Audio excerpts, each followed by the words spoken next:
Bespoke radio for the masses. Headline edition, July 8, 1947. The Army Air Forces has announced that a flying disc has been found and is now in the possession of the Army. If the game is rigged, change the game. Game changer. I occasionally think how quickly our differences worldwide would vanish if we were facing an alien threat from outside this world. This is Fade to Black with your host, Jimmy Church, on the Game Changer Radio Network and KGRA, the Global Radio Alliance. I need your help to get to the year 1985. You're listening to Fade to Black with Jimmy Church on the Game Changer Network.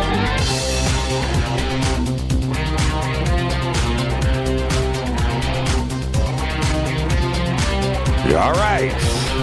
Welcome, Fade to Black. Bespoke radio for the masses. Yeah, man. Today's Wednesday, April 12th. 102 days into the new year. Just 263 days left. We are live from a bunker somewhere in downtown Burbank, California. And I would like to welcome everybody listening all around the world, all across the United States, hither and thither, to and fro, back and forth, up and down, east and west, north and south, far and near. This is Fade to Black. For KJCR, the Game Changer Network, and KGRA, the planet. I'm your host, Jimmy Church. What is cracking, everybody? Let's do this. Tonight, a very special guest, Beth Leone, is here, the Taoist priestess. She's joining us, and we're going to talk about how the Western woman is going to save the world. I tweeted, take over the world. Same thing. Tomorrow night's another Fader Night with John Rappaport and his No More Fake Newsroom Live. The call-in number is 323-825-5045. Follow us on Twitter at JChurchRadio. Simple enough. Facebook, YouTube, you know what to do. Let's go over to the website. Click. Yeah, we crossed. You know, it was a milestone that just kind of went past us. Went past me. I didn't even really see it coming, and we passed 30,000 subs on YouTube. Pretty cool. And everything is kind of like in that number. It's really weird. 30,000, 25,000, 30,000 here and there. But it all adds up when you go across all of the social media platforms and stuff. It's pretty cool. But we did that, and it was weird. We passed like 4 million views, and that just kind of went past, and I just didn't even notice, but I saw it today. I was like, wow, that's kind of cool. It just came and went. So I guess the next goal or the next, I don't know, 50,000 or whatever. But there we go. It just passed 30,000. So there you go. I don't know. I don't know why I mentioned it, but I saw it today. The Sandbox is hashtag F2B on Twitter. So follow us on Twitter at JChurchRadio. I just posted, I was talking to everyone on the bunker cam before the show, and which is something that's really cool. 5 minutes before the show, I fire up the bunker cam and say hello to everybody. And it's easy enough to get that. Just go and become a member over in our membership area. That's what, it's simple. And I was posting pictures today of people in their Fade to Black gear.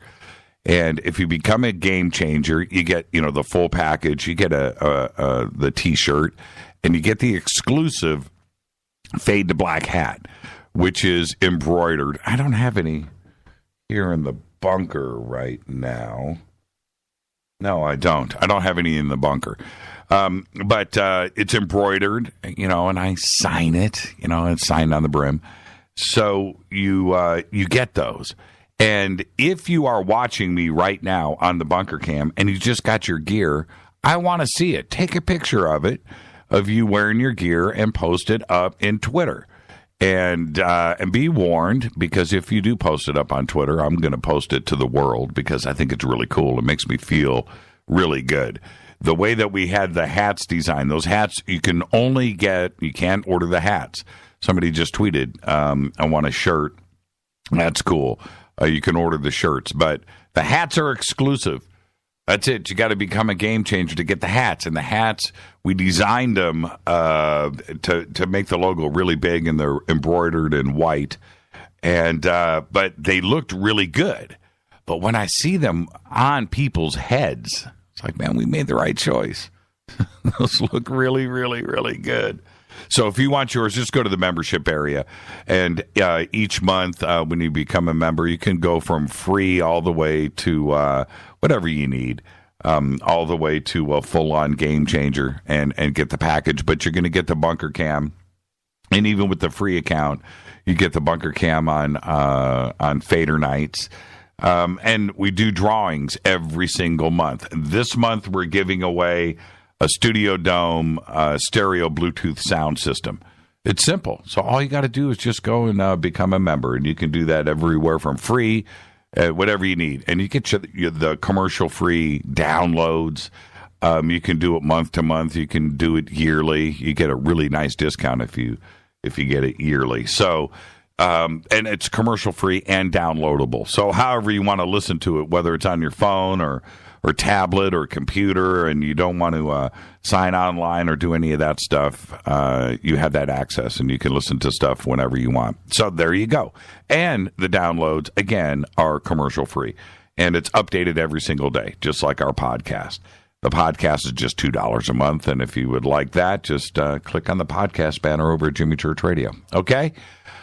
All right. I did all that rambling just because of the pictures. The pictures were great. I mean, I was just like, wow. And out of my excitement, if you didn't want them posted, well, I guess if you post it on Twitter, then it's public domain, right? I'm not in any trouble. You guys aren't mad if I get excited and post it on Facebook, right? Is that okay? Because I already did. And I'm going to continue to do it. Anyway, the hats look great. Just absolutely look great.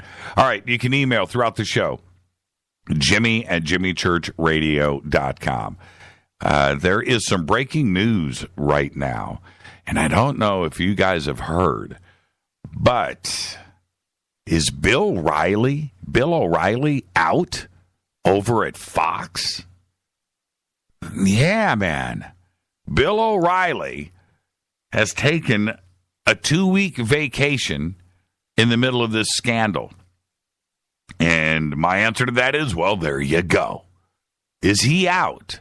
That's usually what happens when you're out. Let me tell you something. Here in Hollywood, there is a basic rule. And that basic rule is never, ever, ever, ever, ever take an extended vacation. You take a day off, you want to do that, you do it.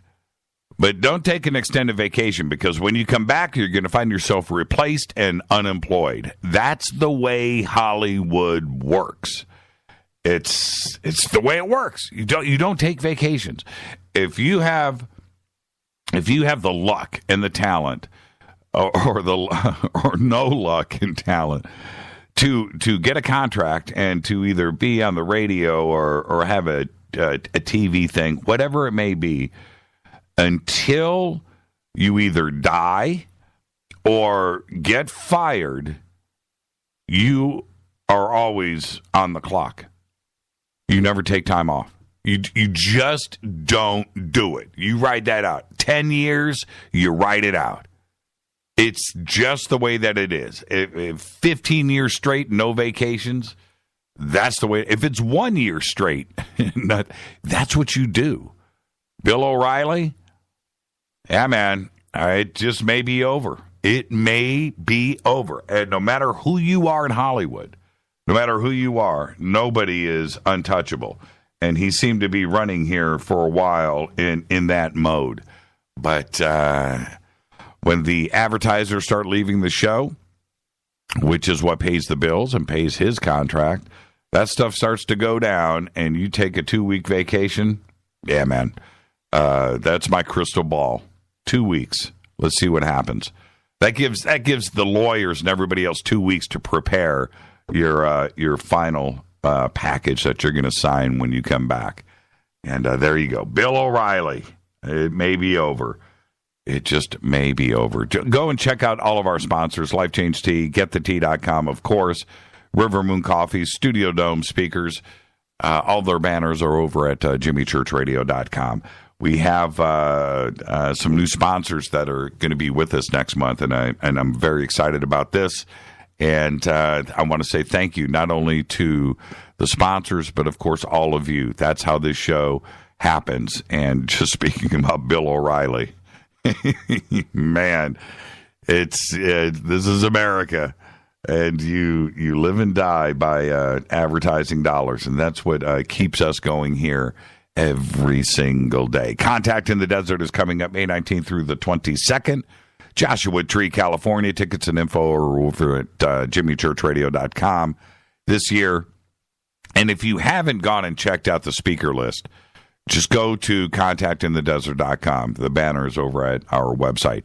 Go and click on it and look who is speaking there. Partially, and I mention this every night, you have George Norrie, Graham Hancock, Jacques Vallée, Robert Bivol, Robert Schock, David Wilcock, Corey Good, Jim Mars, Giorgio Tsoukalos, Richard Dolan, Andrew Collins, Linda Moulton Howe, Mike Barra, Whitley Strieber. The list is insane. It's just insane. David Serrata. And it's a large facility there. It's 400 acres. They have 5 different halls that everybody speaks in. They have a huge outdoor amphitheater, jumbotrons, the whole thing. This year they have a bunch of really cool events planned that I can't speak about. I've been sworn to secrecy. But epically large things. So come on out and hang out with us. All tickets and info and lodging and food are over at their website. I'll be hosting the Forbidden Archaeology panel Saturday night under the stars in the amphitheater. Friday night, we're going to broadcast Fade to Black live. Again, tickets and info. Plus, all the Fadernauts are going to be there. You want to. You do. You want to come and hang out with us. All right. Let's get this show cracking. Happy birthday to today. Rita's going to be all happy about this. Claire Danes today is 38. Homeland. That's right. The series finale just happened. Have you been watching Homeland? Man, I want to give away the spoiler. Should I just spoil it? What's today? Today's Wednesday. The season finale was on Sunday. Is it okay if I just spoil it for everybody? Because it'd be different if it was before the broadcast on Sunday, but it's not. The broadcast is already done. So can I just spoil it? Oh, man, I want to. Okay. It's going to be a continuation. Well, all of the seasons have been continuations, but this one is definitely going to be. Wait till you see what happens to Dar. Yeah. And the president. Should I? North Korean capital is being evacuated? No. Is that right? Okay, I need some updates on this. North Korean capital is being evacuated. Okay, I need some updates. Nobody can just hit me with that. I need vetting and verification, because if that is going down, something's about to go down. All right. Okay, well, somebody just posted the North Korean capital is being evacuated right now. Okay, I need updates. Claire Danes, Homeland, 38 years old today. David Letterman today is 70. David Cassidy today is 67. Andy Garcia today is 61. Our dead guy's birthday today. Let's see here. Spoiler. Have I been cleared on the... Have I been... You know what? Equal opportunity. I get that. I love Twitter. Follow us on Twitter at JChurchRadio. Twitter's on fire right now. Our dead guy's birthday today is author Tom Clancy. 1947 to 2013, died at the age of 66. Now, of course, he wrote Hunt for Red October, the movie, Patriot Games, and the movie, Clear and Present Danger, and the movie, and The Sum of All Fears, and, of course, the creation of Jack Ryan. Sold more than 2 million copies of Clear and Present Danger in its first printing, and more than 100 million copies of his books right now are in print. Clancy died on October 1st, 2013, of an undisclosed illness at Johns Hopkins Hospital near his Baltimore home. He had had a heart attack, and there were comments from his friends. It wasn't that he was ill, or it's just that his heart was just tired, and he just went to sleep. So there you go. Tom Clancy brought us Jack Ryan. There you go. On this day in history, OTD. On this day in history, 1961, aboard the spacecraft Vostok 1, Soviet cosmonaut Yuri Gagarin becomes the first human being to travel into space. All right, I can't get anything in the mainstream media in North Korea, but everybody hit me with this. Oh, it looks like we've got something here coming in. Okay. Kim Jong-un orders immediate evacuation of North Korea. Now, that's coming in from Express in the UK. All right, you guys keep this going. Keep it coming to me. Need some tabloids stating North Korea capital evacuating according to tabloids, mainstream states considering evacuation. Holy crap. Holy crap. Always on the show live. Can't we just have a fun show? Yeah, now the emails are coming in too as well. All right. Okay, yeah, oh, man. Okay, I'm going to move on until the break. North Korean leader Kim Jong-un ordered 25% of Pyongyang residents to leave the city immediately. In accordance with the order, 600,000 people should be urgently evacuated. Expert notes that the evacuation will most likely be conducted due to extremely strained tensions in relations with the United States of America. Okay. And that is from Pravda. That's coming out of the Soviet Union. Wow. Okay.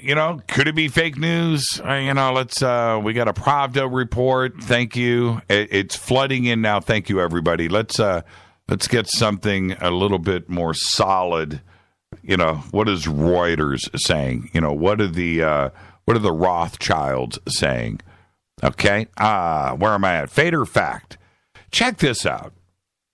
Author Ray Bradbury was so poor growing up that he borrowed the suit with a bullet hole in it that his uncle was murdered in for his high school graduation.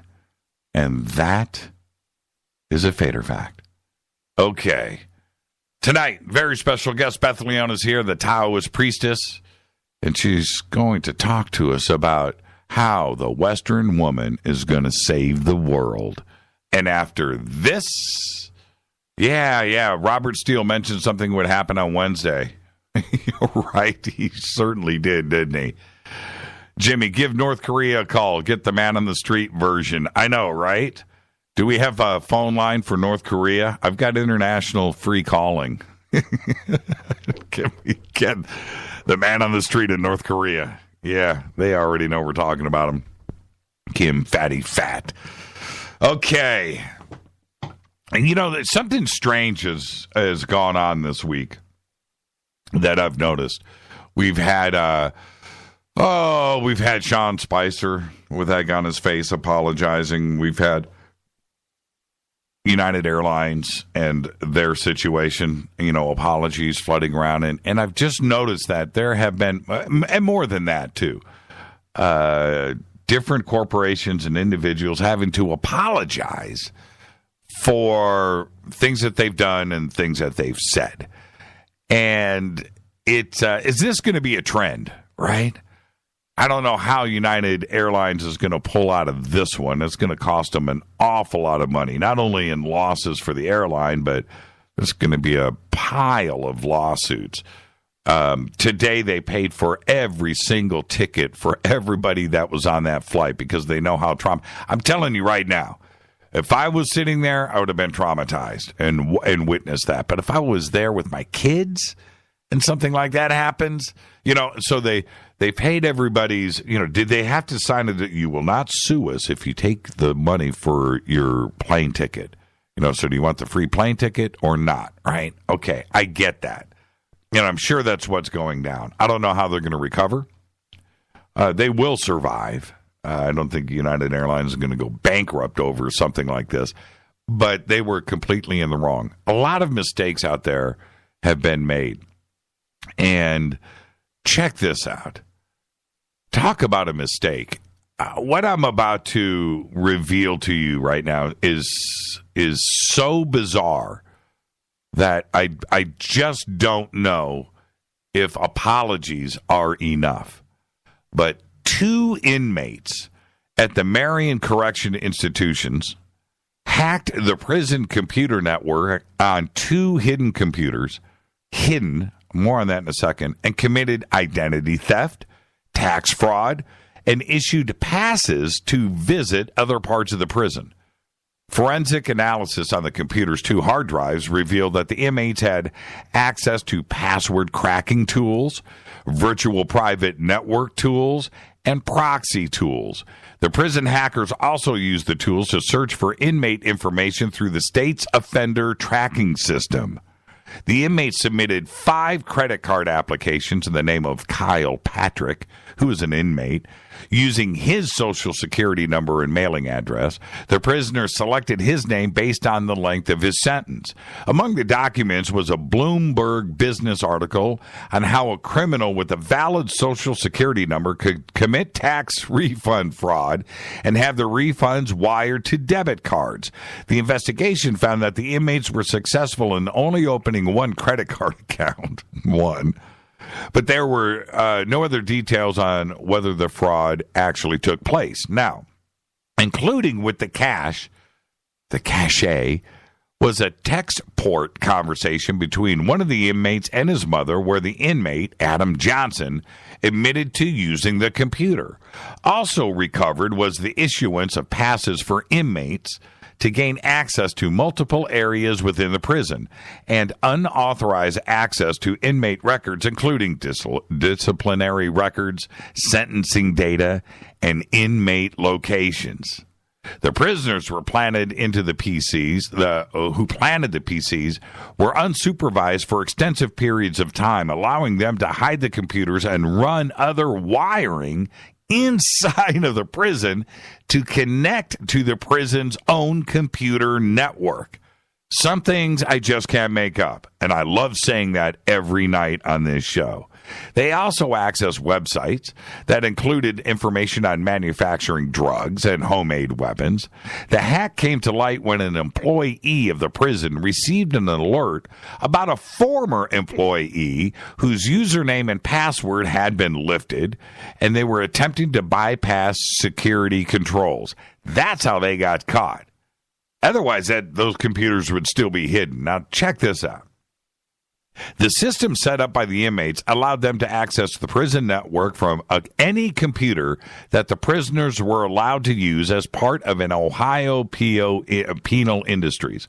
A search found 2 personal computers hidden on a plywood board in the ceiling above a closet in a training room connected to the prison's network and not owned by the state. The computers were not owned by the state. The Ohio Department of Corrections told the Office of the Ohio Inspector General in August 2015 about the breach, which prompted the investigation. During the investigation, inmate Adam Johnson admitted that he placed the 2 computers in the ceiling and acquired them from RET3, R-E-T3, a company that collects outdated or non-functioning computers from businesses, schools, and organizations. RET3 had a contract with the prison to use inmates to disassemble the computers. The company donated 93 computers back to the prison in 2013 to be used in the Lifeline program, and the computer had a RET3 sticker on it. So, in other words, now, listen to me. An outside contractor was using inmates in a prison to disassemble computers. Does that even sound like a good idea? They're criminals. And they're acquiring the parts off of this, over time, a hard drive here, a motherboard there, right? A sound card here, video card there, to build their own computers. And that's what a criminal is going to do. Does that even sound like a good idea? Now, those are the computers that they found, and they managed to tap into what is a criminal going to do in a situation like that? He's going to build his own computers, and he's going to find a way to get onto the network, and he's going to find a way to commit identity theft or do whatever. How about shut down the prison's alarm system? How about opening up some gates? How about ordering an Uber? Right? Whatever. Think about this. It's like the craziest thing ever. And now we're going to have to hear prison officials apologize for this. How is that? Who is the guy? I want to know. I want to know in the Ohio penal system, the guy that approved this project, this contract, to have Ret 3 bring in computers to have them disassembled by inmates. Think about that. And you know what? I want to know how they got the hard drive out. What body part that was stuck in. I'm just saying. This is Fade to Black. I'm your host, Jimmy Church. Our guest tonight, the one and only Beth Leone, is here. So just sit tight. The Taoist priestess and how the Western woman is going to save the world. That's the show tonight. Buckle up, kiddies. Let's do this. It's Fade to Black. I'm your host, Jimmy Church, on the Game Changer Network and KGRA, The Planet. Follow me on Twitter at JChurchRadio. See if I can get to the bottom of this Pyongyang being evacuated during the break. I'll be right back.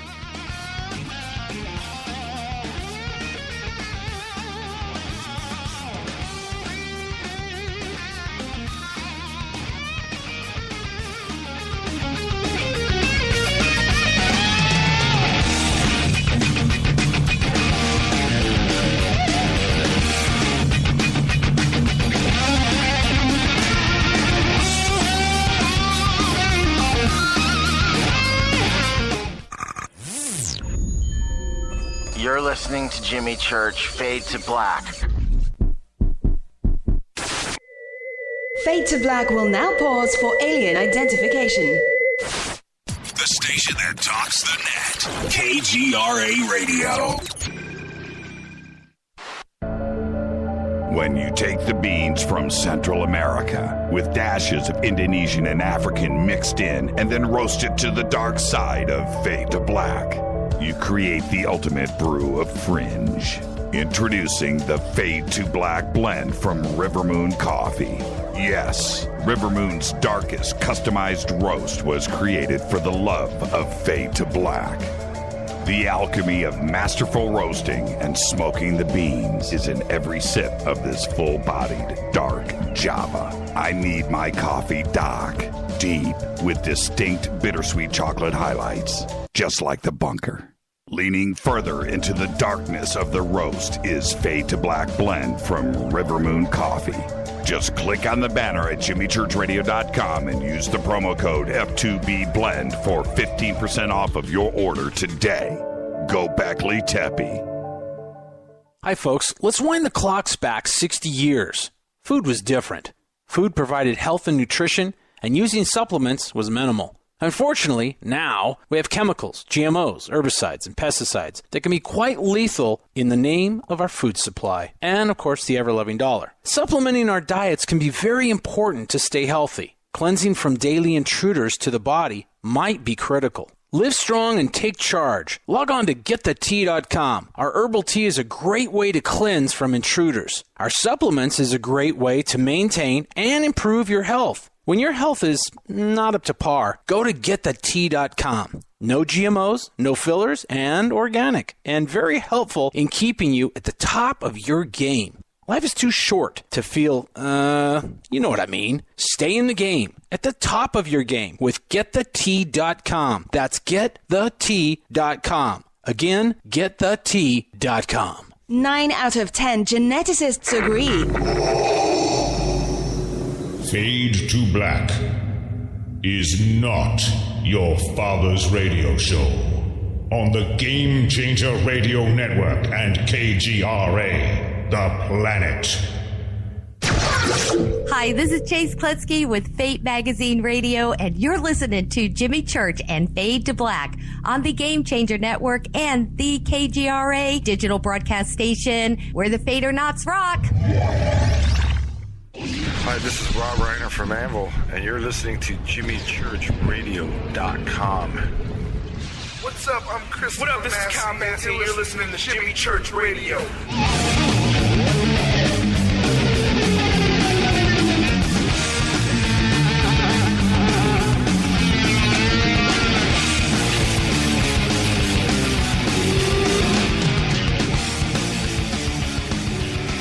All right, welcome back. Fade to Black. I'm your host, Jimmy Church, on the Game Changer Network and KGRA, The Planet. Everybody relax on the North Korea story. No vetting, no verification. Not yet. All right, so just relax. Let's have fun tonight. Beth Leone is the creator of the Divine Feminine Mystery School, the Priestess Path Initiating Priestesses of the Tao. She holds 5 black belts in the Shaolin Kung Fu and is the first female master and lineage holder in her martial art lineage. As a pioneer in the field of women's empowerment, she weaves together many lineages. Man, I hate that when I do that. To share initiations for women to embody the divine feminine. The Priestess Path Initiation is designed to empower women to be a blessing to the world. I would like to welcome back to Fade to Black, Beth Leone. Beth, how do you say it? Lineage? Lineage. Lineage. Yes. Lineage. But it implies a line, right? Like yes. A line that goes back thousands and thousands of years, from passed down from master to student to master to student to master to student. That's how it is. Man, I apologize. I don't care. It's a line. It's just a lineage. It's just funny how sometimes my eyes, my brain, and my mouth don't hook up. They just don't. They just don't do it. So, welcome back to the show. They do it very well. How are you? Everything good? Things are great. Yep. Things are rocking and rolling. Now, sure. I want to start out here before I want to jump into your background, but I want to kind of start out here with all of the crazy news that we've had in this last couple of weeks. I could say the last year, right? But let's just go with the last couple of weeks with, Tomahawk missiles flying and the saber rattling with countries around the world, and there's a lot of tension out there. What do you do? What do you do about that tension? I train. When I feel tension, I start doing Qigong and my martial art training. I move it into my body. It's the best way, or drink coffee, right? But no, training is the best way to channel energy and to digest intensity, I feel, is to move. And to move in intentional ways. And the beautiful thing about the martial arts, which includes Qigong, which is not necessarily martial, it's an incredible system of movement that connects you to the earth and the energies of the earth and the energies of the universe and in your own body. It's incredibly mystical, Qigong. And Qigong can be warrior Qigong, and it can be just spiritual. Anyway, so moving your body in intelligent ways really helps me to stay centered and to keep my balance amongst a very crazy world. Do you think world leaders should maybe think about doing something like this sometimes? If world leaders were training every day in Qigong martial arts and training hard and well, I think the world would be a different place if they actually had a brotherhood, sisterhood, and they actually had a honorable teacher. See, that these structures keep order.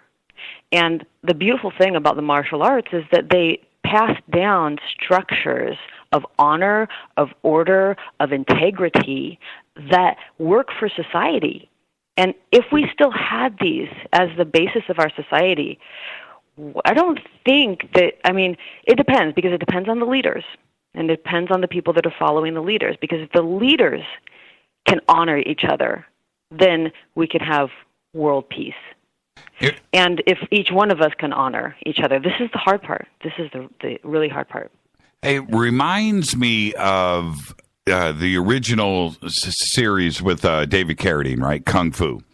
And he, in that series, dude was calm, cool, and collected. Right? And he always did the right thing, and he was connected to nature, and he had all of this stuff going, but he was then until pushed, right? Until, the wrong thing happened. Until you have to pull the sword out. Right, exactly. Don't make me pull out the sword, but if I have to. And he was always the quiet guy, right? And they just assumed that they could push him around. But he was just calm, cool, and collected no matter what the situation was. And the reason why I bring that up, that introduced that mindset, right? That way of life to the masses, that it wasn't just about, karate or kung fu and hurting somebody, but it was a frame of mind, and it was a lifestyle. And you understand what I'm saying, right? And I think it's very misunderstood. Well, I operated 5 martial arts schools and Qigong medical centers when I was married to a master, and we said that half of the training to black belt is not the moves that you can do, but it's who you become. So when you become a black belt, it's more about who you are and who you have become than it is about, I know this punch and this kick. And that's the hidden part of becoming a black belt. So really it's about making people. It's people making. And inside of the martial lineages, it's much more about who you become, because you're going to leave your body. Your body will fall apart at some point, but your spirit and your soul will be there. And so what became of that? That's really what it's imparting. And did you see that kind of transformation, with your students, where you would have somebody come in, obviously maybe is a little bit of a red or a type A personality, maybe a little aggressive, and they would slowly center themselves and transform into somebody that is, centered and cool and collected? Clearly, yes, this is a big part of it. So we had thousands of students, and we saw every type of person come in, and so much so that you can profile. This is this person, because we've seen this person 100 times, and this is what they're going to do. And if they don't quit, because most people quit, if they don't quit, then we know the trials that they're going to go through in coming back to balance in their character. So everyone's got something. It's either you're too type A or you're type Z. Either you're depressed or you're angry, or you have an addiction, or you're sanguine. It's something. It's something that keeps you from being really aligned with the divine, aligned with the Tao. So all of those little pieces of one's character, those are the things like Michelangelo said when he saw a block of marble, he would look at it. And he would just look at it, and he would say, well, what is it? And then he would see something. And all he would do is he would chip away whatever was not that thing. And it's the same way with people. And so that's what you do as a martial art instructor. You chip away whatever's not the black belt. And that's what you entrust your master instructor to do with you, is to go, no, that over there, that's not serving you, off. And so the good student will let that happen, and the good student will stick around for the chipping away of the block of marble. And then what happens is you learn how to become centered, because you have to be centered in order to train as hard as we do and to stay focused. Because if I'm going to remember, this, particular punch and exactly how I'm aligning my arm and my toe and my knee and my hip and my spine and my breath and my tongue and my eyes, in order to think about all that, you have to be centered. You can't be thinking about all of your other problems. When you're dating, do you let somebody know about how many belts you have? I'm being serious. I'm being serious for a second. Do you? I mean, when I'm dating, like I date so much. What do you mean? but I mean, and I'm being serious here. Do you let? Well, and I'm bringing up the opposite sex or a dating situation, but it could be any situation too as well. But do you let them know? I mean, because it's not the first thing that comes. Like, I don't think about it. But it's not the first thing that I say or I lead with. I truly, really don't even think about it until it comes up. Right.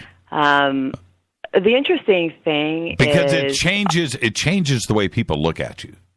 You know that it does. And I don't really like that. I don't really like it because people have an idea of what it means if you have 5 black belts.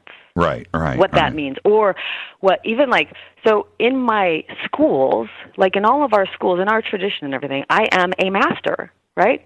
If I were to walk into one of our schools, everybody would stop what they were doing, stand up and bow to me and say, hello, ma'am. Right. So, but that's just the culture of the school.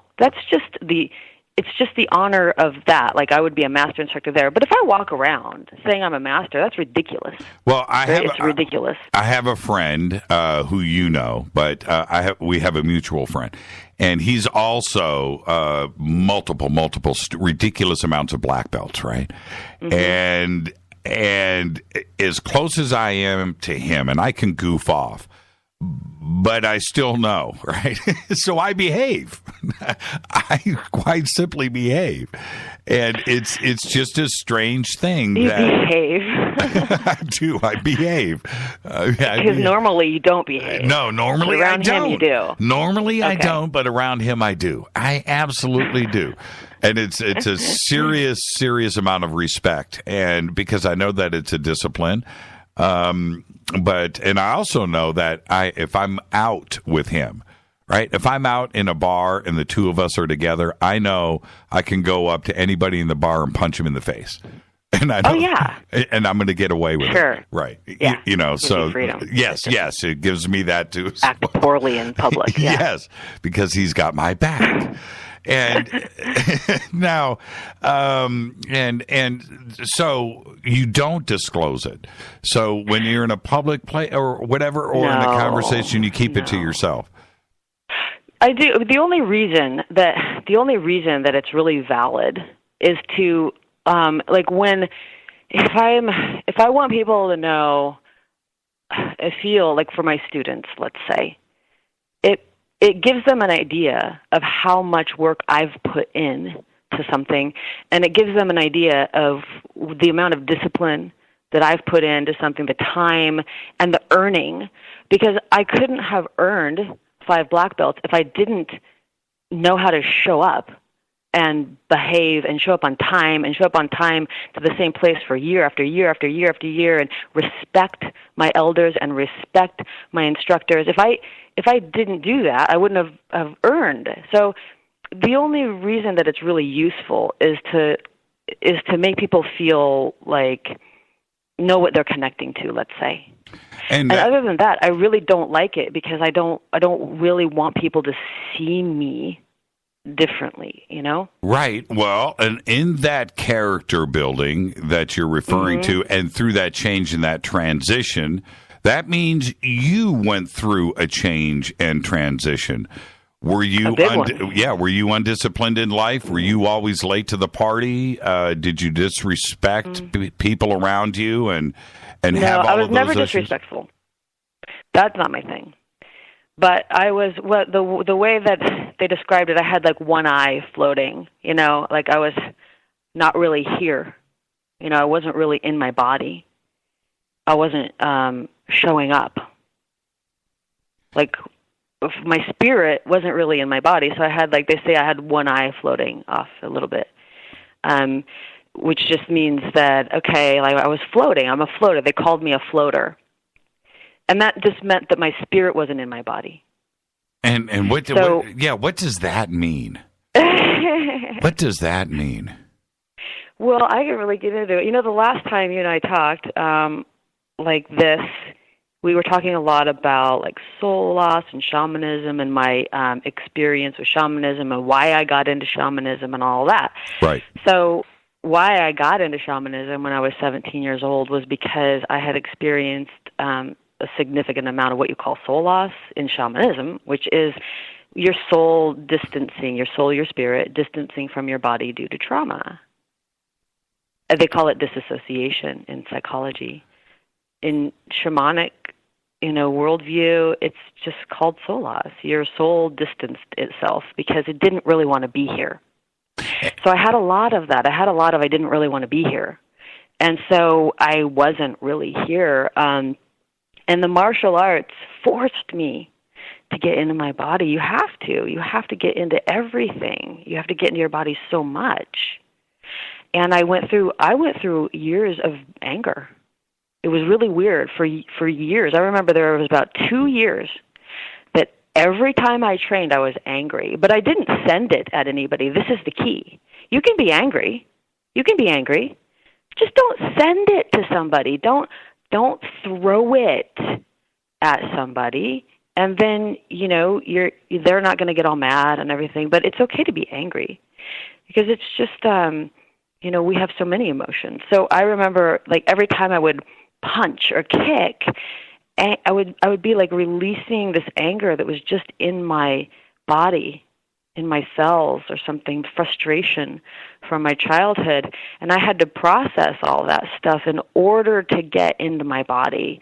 I didn't lash out at my instructors. I didn't lash out at my ranks above or my ranks below. That's called respecting the line.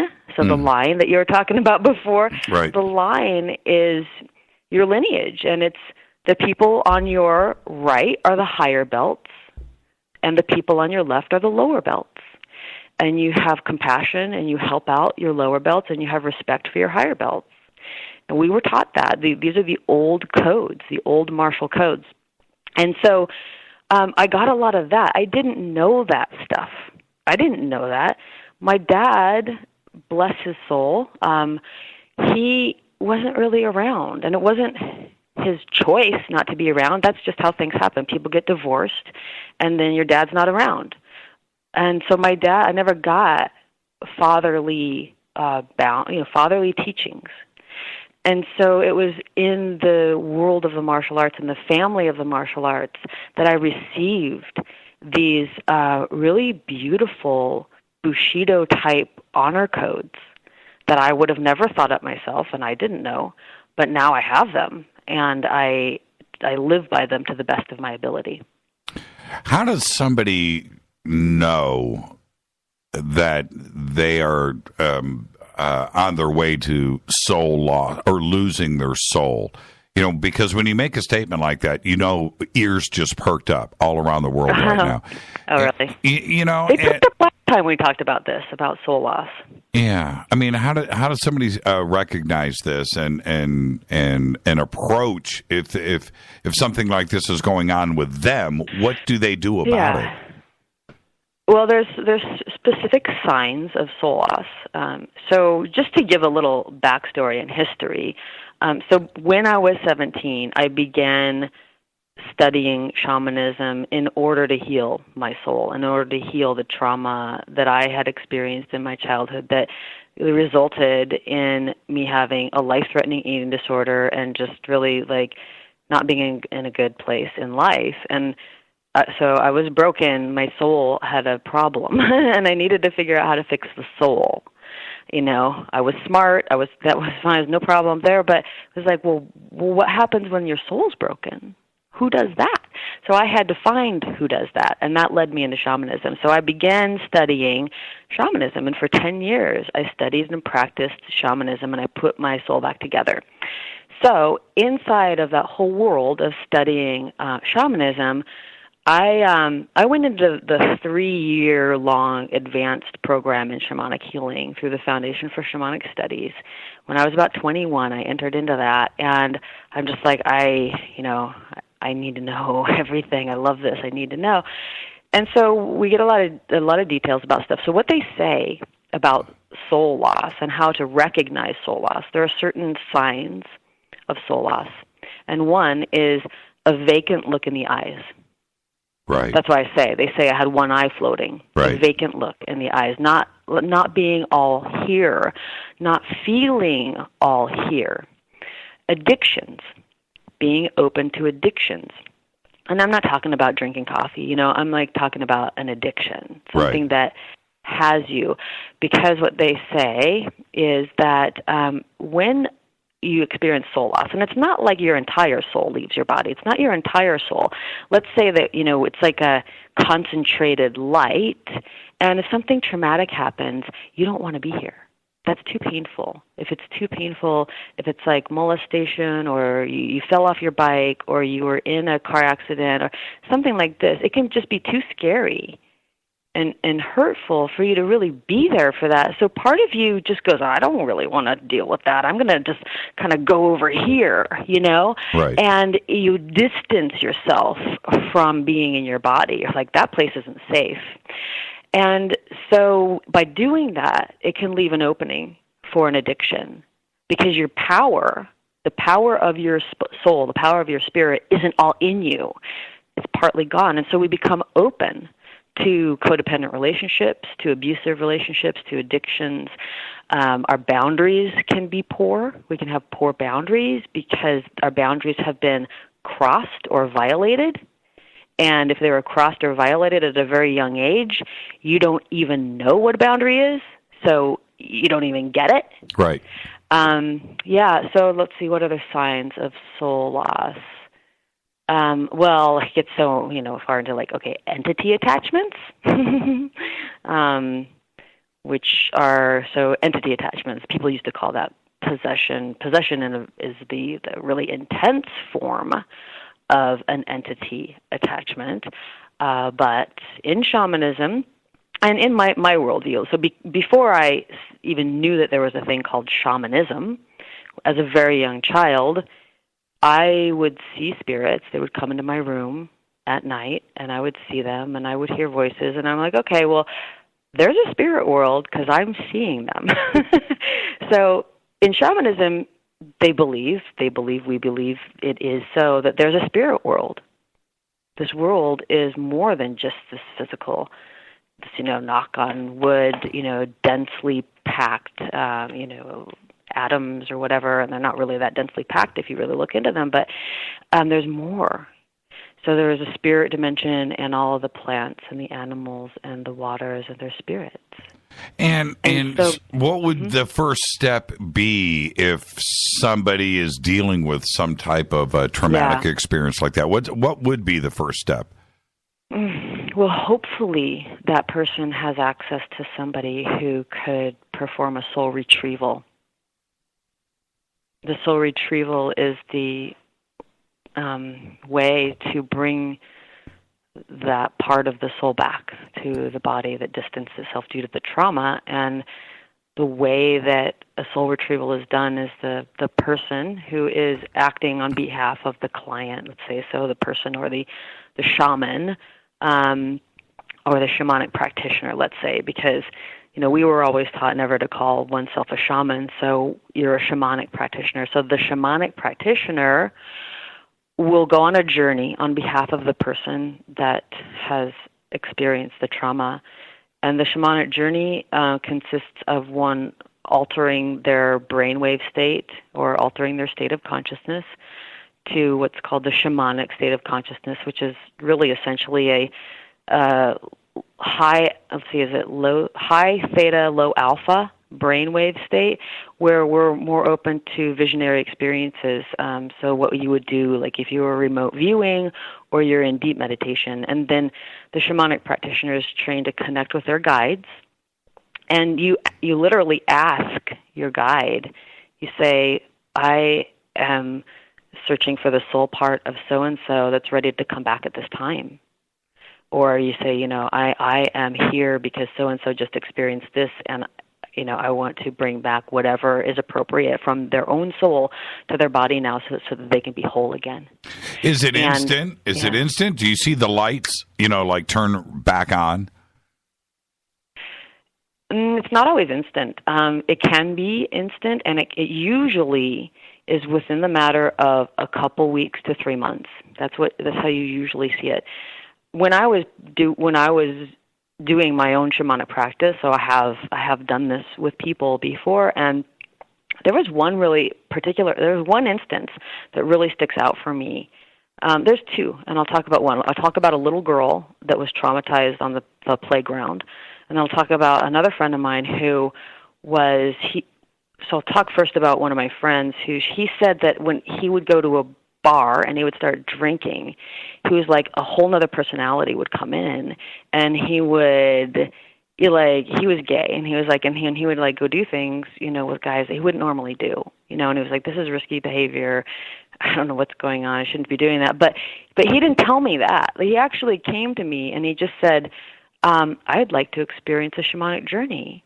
That's what he came to me and said. I said, okay, I'll do that. He was also having some trouble in his house. Like he felt there were like evil spirits in his house, and I gave him a banishing to do for that, to banish the evil spirits and blah, blah, blah. So he came to me for a journey, and all I was doing was guiding him through the process of going on a shamanic journey. And then another voice came in, like a whole different voice came in through him. And I'd experienced this before. It's not the first time that I experienced another entity coming in through somebody, and I'm like, okay, I know what's going on. And I start talking to the entity, who are you, and how old are you, and how do you know so-and-so? And so I carry on a conversation with the entity that's now showed up. And so the entity says, yes, I give him power. I give him attraction, right? So people are attracted to him when the spirit comes in. And in turn, in exchange, he lets me use his body. Wow. I said, oh, this is very interesting. Yeah. And I'm like, oh, this is, we have to take a break. So let's do it right now, because this is going to take a really interesting turn here very quickly. So let's take the break now. We'll be right back. Our guest tonight, Beth Leone. Now, I know we're talking about some shamanic stuff right now.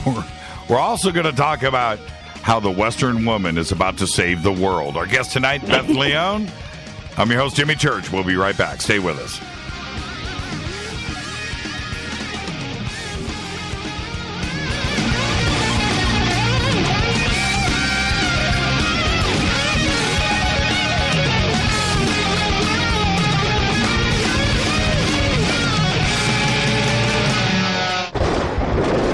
This is Fade to Black with Jimmy Church on the Game Changer Radio Network and KGRA, the Global Radio Alliance. The station that talks the net. KGRA Radio. Hello, I'm Kat Deely, and you're listening to my main man, Jimmy Church, on jimmychurchradio.com. Hi, this is Ray Hobbs here, repping the planet, and you're listening to my good friend, Jimmy Church, Fade to Black, on the Game Changer Network and the KGRA Digital Broadcast Station. This is Toby Kebbell.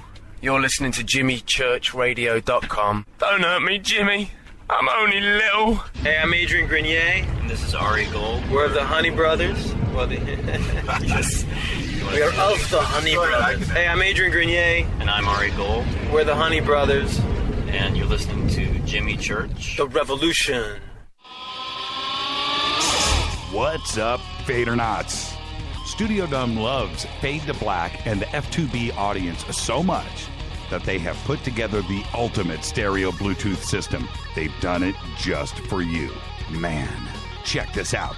The Studio Dome SBB2 stereo system is here. It's featuring 2 Studio Boombox 2 SBB2 wireless Bluetooth speakers, packed in its own custom hard shell case. This Studio Dome system features the very latest in stereo Bluetooth technology. The 2 full-range boomboxes are in true wireless stereo. You've got to hear this. It's amazing. It's just $129, and use the promo code JCRTWS, and you'll also get free shipping. It's simple. Just go to jimmychurchradio.com, click on the Studio Dome banner. Go Beckley Tepe. Balance of Nature's fruits and veggies. I was diagnosed with congestive heart failure. I went from being able to work 14, 16 hours a day with no problem to where I could barely walk a block to the store. I went on to the phytonutrients about 6 months ago, and within a couple of months, my medical doctor had cut my prescriptions down in a little bit smaller dosage. The next time I went back a month later, I walked into the doctor's office and he says, "My gosh, what's happened to you? You don't even look like the same person." He looked at my legs and the swelling had gone down. My blood pressure was down. The venous stasis ulcers that I had had on my legs for the last 4 or 5 years because of the poor circulation were all healed, and I'm feeling far better. The new challenge will allow you to receive 2 months of Balance of Nature's fruits and veggies free. And we'll even ship them to you free. Call now for details. Call 1-800-2468-751. Or go online to balanceofnature.com. Use promo code TALK. This is Micah Hanks of the Gralien Report, and you're listening to Jimmy Church on Fade to Black, across the globe on the Game Changer Radio Network and the one and only KGRA Radio, The Planet.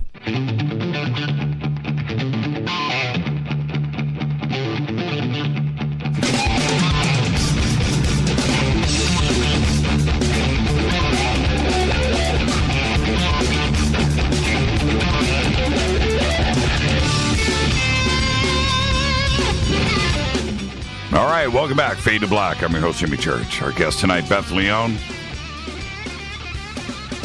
the Taoist Priestess. Now, right before the break, follow us on Twitter at JChurchRadio. That's what you want to do. Twitter's already, any questions or comments during the show, just post them up at hashtag F2BQ. Got a bunch of questions already there, but go ahead and do that. Okay. Now, Beth, right before the break, you were talking about your friend, and you were speaking with this entity.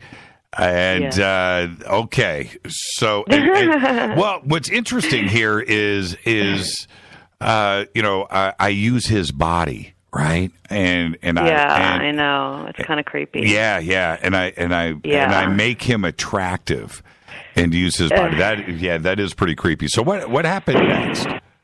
Because it's always a deal with the entities. So, I didn't come out of the womb deciding that I was gonna see spirits or anything. I just apprehended. This is what my world was, and so you deal with it. And so like this, when I am taking my friend on a shamanic journey, and then an entity starts talking to me, I already know what's going on. I know that he has a relationship with this entity, and I know that it's not serving the both of them in their highest and best interests, because it never is if you are using another entity for things. Right.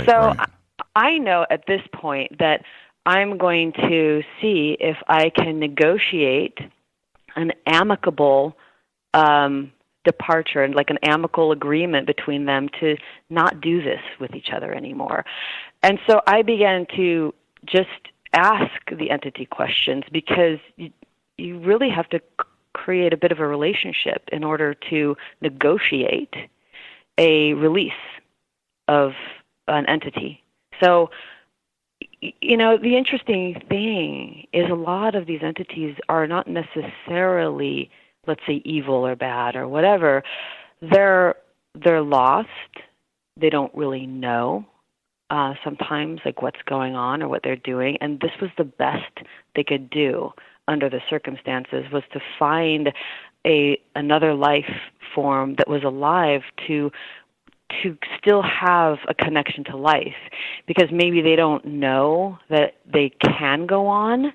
They don't know that they can ascend to another dimension or experience. And so sometimes it's a matter of, well, one, you have to actually see if they know that they're dead. They don't know sometimes. So that's another interesting thing to investigate. So, where are you? Where do you live?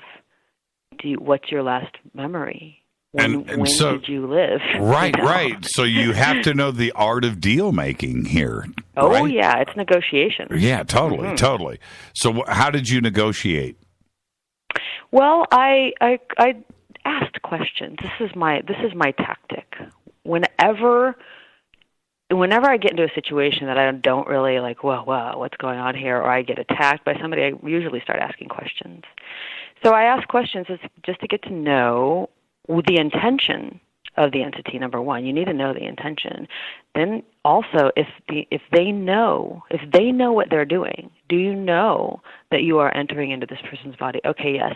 Do you have a deal? Did you guys make a deal together? Yes. Okay, what's your deal? Okay, great. Do you know? You have to be really sensitive, actually, when it comes to the point of, you can't just say, do you know you're dead? You can't say that. Right. There's another way, and I can't think of it right now, but it comes to you. These things come to you when you have the right heart and you're in the moment. So and then I ask something like, is this really serving you? Like, is this what you really want to be doing? So if you know that you're not alive anymore, and you're using a live person's body to stay connected. Wow. So have you ever seen an angel? Like, do you have a connection with an ancestor that has moved on? So you really almost have to even turn their eyes towards something else. So what we do in shamanism is we call in like a guide. Like, I would call in an angel. I usually call in the angels. I work a lot with the angels, and I'll call an angel in, and I'll say, do you see this angel here? And they'll say, yes, this angel is here to help you. So you have to, it's like a child. It's like a child who is white-knuckling their favorite teddy bear. Wow. How are you going to negotiate that teddy bear out of that child's hands? You can't. You have to be right. You got to be artist. good. Yes, you got to be good. So this is, So, if anybody has kids, like, how do you can't just rip it right out of the person's hands. You can't do that. You negotiate it out. And so that's what we did here. But let me tell you, the wind-up. So we did this. So what I negotiated between these two was, okay, they're going to have, the spirit decided that he would move on. We called in his deceased mother. We had an angel there, and he decided he would move to the next round for him. And I said, if you want to connect with each other, then you guys can write. Like, you can, write to each other. And so in meditation, you can connect and you can write. So that's not like you have to never see each other again. So after we did this, then I think I didn't talk to my friend for like 3 months. I really didn't talk to him. And then I called him for some reason. And I said, hey, by the way, how has your life been? Right. Since we did that soul retrieval. We did a denegotiation, essentially a soul retrieval. And he said, oh, my God. He said, right now, I'm sitting alone in a hotel room in Detroit, where I traveled to, and I am not out at a bar, and I am not picking up random men. And this is not, before, I would have been at a bar, I would have been engaging in risky behavior, and I haven't felt like this since the moment we did that. Wow. It was done. Wow. You said something, congratulations on that, by the way. You said something earlier that, and I was just watching Twitter respond to this, that if you are a shaman, you're not going to say that you're a shaman, right? Now, what's interesting is I get emails all the time. I'm a shaman. I would like to come on your show. And I don't respond to it. It just feels weird. So me not responding back is probably the correct thing to do. If somebody is a shaman, they wouldn't send me an email saying that they're a shaman and they want to come on the show. Right? I don't know. All I know. So the way that I was taught by Sandra Ingerman in the Foundation for Shamanic Studies when I was 18 years old, I just remember in the first, course on the shamanic journey, she said that we don't call ourselves shamans because that's boastful, and we call ourselves shamanic practitioners. And it was just part of this, I don't know, a certain humility, and especially for Westerners, and this gets into everyone talks about appropriation and stuff. It is a very sensitive subject when you use names, and it's difficult. Let me tell you, even using the name priestess or using the name Tao, or it would be great if we didn't have to use names to describe something that we do, because it's a sensitive subject. Shaman is actually a Siberian term. The Siberians are the ones that call themselves shaman. Shaman is a word for a person in Siberia who does this kind of stuff, who goes into the spirit world on behalf of, the people in the community in order to heal, get information, that kind of thing. So it's not even a term for a South American medicine person, curandero or whatever. Right. It's a Siberian word. And so I think you always just have to feel. It's really your intuition. When people email you, you can still feel a tether to a line of their energy. And that's what you're feeling, probably more than somebody using the word shaman. Because I think that you would probably feel it if, some badass shaman said, "Hey, Jimmy Church." Right. I'm shaman, and you probably just go, "Whoa, that feels different." To me. Right. So I think it's more that we're actually all connected, and we are all incredibly sensitive, and we are feeling this stuff all the time. What is a priestess? So it's interesting that you bring that up because we're talking about labels and words and exactly. terms. And, yeah, and a priestess is another one of those. It's like another one of those words that it's like, okay, well, when do you call yourself a priestess, and what is a priestess, and are you being boastful if you say you're a priestess, and all that kind of stuff. But ultimately, for me, it's very simple, and it's very pure, and it's very personal.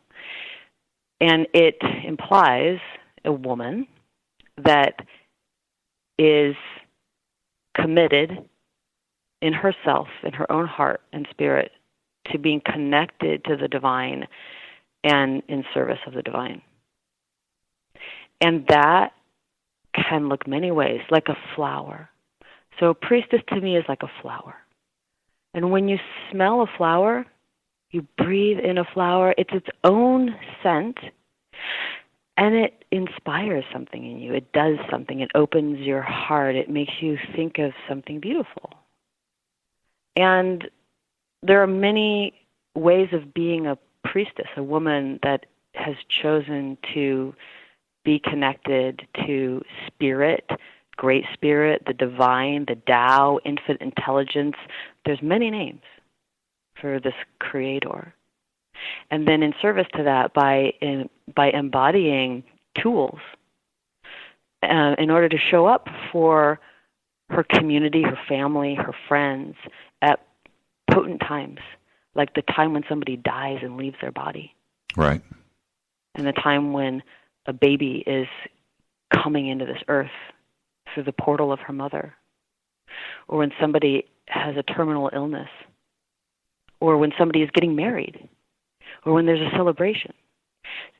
So a priestess will normally have a function of the calling in the spirits, the angels, they are family members in the other realm, to participate in healing, to participate in celebration, to participate in the death and the birth and the sacred sexuality. So it's a role for women that has been on the planet since time immemorial, and it's every woman's birthright if she chooses to be a priestess, a woman connected to the divine by choice, remembering that in her life and offering her sacred gift in her own unique manner, like many flowers. So thousands and thousands of different kinds of flowers.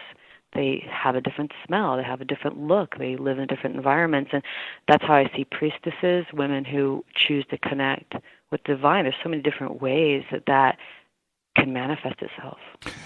Are there...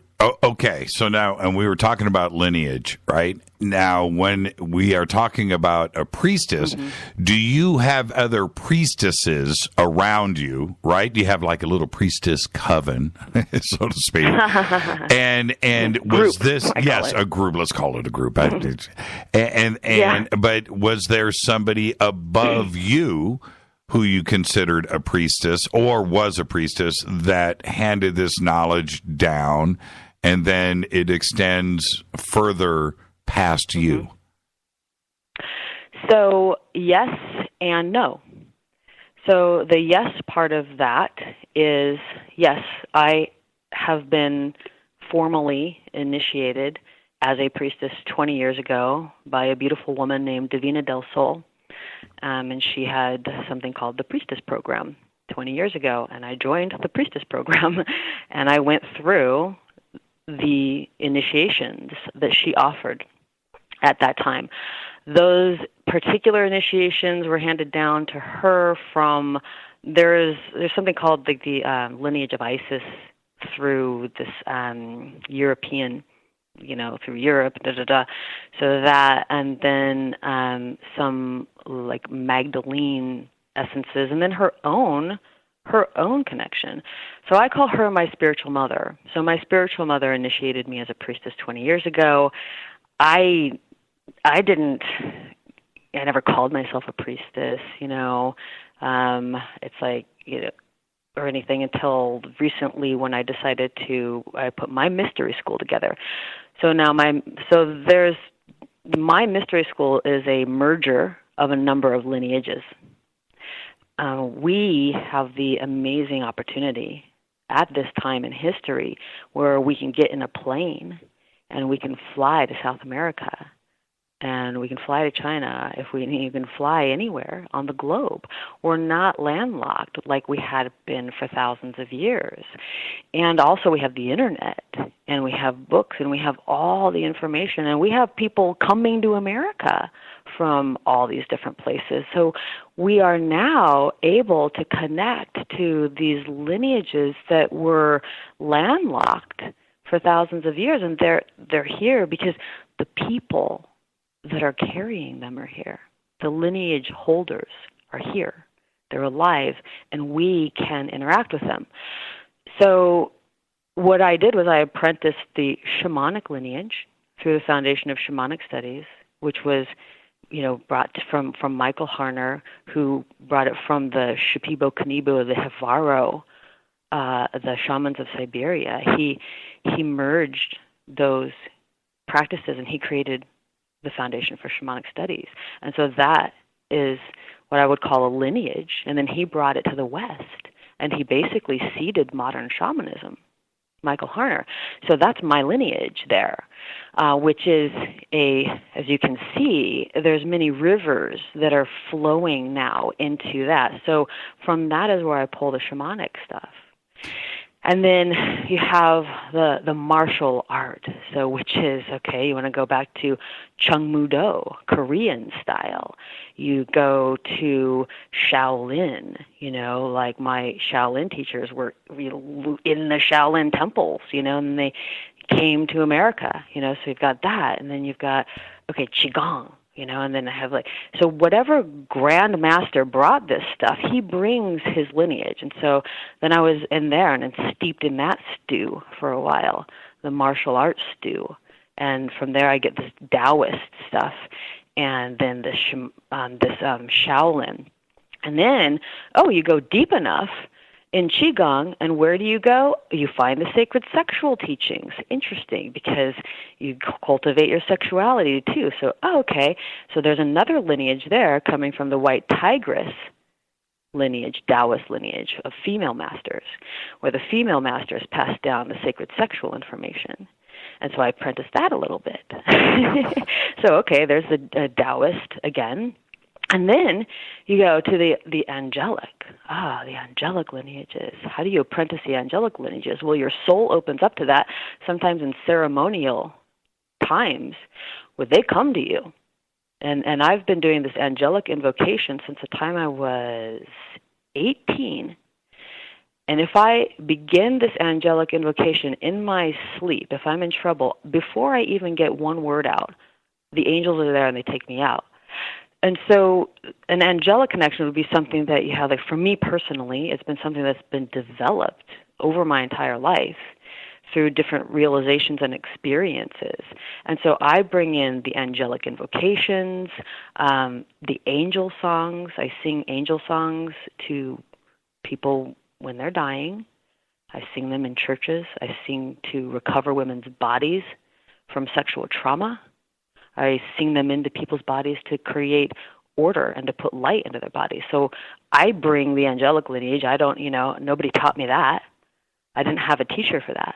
Right. But my teachers are so it's like, it's a mixture and a merger. And that's why I call them priestesses of the Tao, because the Tao is the all of the everything. It's the only word that I can really find at this time. I wish there were another word. I really do. I really wish I could make up a different word that was only mine. So I'm not taking it from another language or something. I'd prefer to and I could say priestesses of the light, or I could do something. But the Tao, because I have so much of the Taoist influence there, and the Tao is the all of the everything. It includes all things. And so that's why I call this, what I'm doing right now, which is initiating priestesses of the Tao. It's they're just like my divine marching orders at the time. I don't know if I'll be doing this my whole life. All I know is that like when I hear it, I do it. And I heard this a couple of years ago, and I started, planting the seeds to do it, and here I am doing it now, and it may be a year, 2 years, it may be the rest of my life. Now, you mentioned the mystery schools, and when the mystery schools are usually mentioned, obviously the word mystery is there, and the word is school. So you've got that combination. It can imply a lot of different things. I think the general idea behind the mystery schools is something that goes back to pre-dynastic Egypt and those gods, and then moving forward, and then everything gets tagged along, like you're saying. Everything gets lumped in and moves along, but it's secret knowledges. And then there's the alchemical side of it too, as well, with alchemy. Do you have any of those elements, or is the alchemical and alchemy side of things left out? Well, you have to look at the real meaning of alchemy, or at least in the way that I understand alchemy is turning dross into gold. It's what a lotus flower does. It takes the muck and the goo and the grime at the bottom of the lake, and it digests that, and it rearranges that, and it takes that, and it creates a beautiful flower that is symmetrical, it has an incredible smell, it's elegant, it's awesome. My understanding of personal alchemy is that's what we're doing with ourself. My life is alchemy because it's the best thing we can do with our life. Everybody has muck and grime. I don't think that we can get through this without having it. It's just around, or we create it. We bumble around and we create it, or we bumble into it, or somebody throws it in our lap, or we get it when we're kids. Like, there is muck and grime here. And so how do we take that? And how do we turn that into something of beauty, something of inspiration, a gift? So to me, that's what alchemy is. And there are certain ways that we do that. So let's say I teach something called the basic alchemical ceremony. The basic alchemical ceremony. The basic ceremony in which you would alchemize whatever it is that you're alchemizing. And so it's always changing. It's the I Ching. The world is always changing. So what I'm alchemizing right now is different than what I'll be alchemizing a year from now. And so I create a time and a place to call in the powers, we say, and to honor the powers and to intend what it is, what order I would like to have in my life. We're co-creative. We have a lot of power, and science proves this all over the place now. There's so many scientific experiments that show the power that we have. I always like to talk about Emoto. Sometimes I mess up the pronunciation of his first name. I like to say Matsuro, but I don't know if that's right. So Matsuro Emoto, he did these amazing experiments with water. And so the most impressive one, this is alchemy. I'll tell you what alchemy is. The most impressive experiment to me that he did with water was he took this monk, and he sat this monk at the lake of a big dam, I believe it's Fujiwara Dam in Japan. And the dam water, so he took the dam water and he froze it, and then he looked at it under a microscope, and it's all messed up. It's messy dam water. It's full of pollution and different things. The monk sits at the edge of the lake, and for 1 hour, he recites this particular invocation of a goddess. So for 1 hour, he does this invocation of the goddess, and then Emoto takes another sample of the dam water, and he puts it in his freezer, and he freezes it, and he makes a slice of it, and he looks at it through the microscope, and what does he see? A beautiful, symmetrical snowflake shape. Right. That's alchemy. Yes. I've seen this done before. It's pretty amazing when it, is it proof? Right? Well, you're always going to have the skeptics out there and have some excuse. Right. But it is impressive when you see that happen. And now we have to take a break right here. When we come back, I want to go a little bit through your training and how you train a priestess. I want to know about this, and certainly so does the audience. And I want to go through for the men out there, and not for the women, but for the men out there, a definition of what is the divine feminine. What is it exactly? Because men are dumb. Okay. And we'll do that when we come back. This is Fade to Black. Our guest tonight, Beth Leone, on the Game Changer Network and KGRA, The Planet. We'll be right back.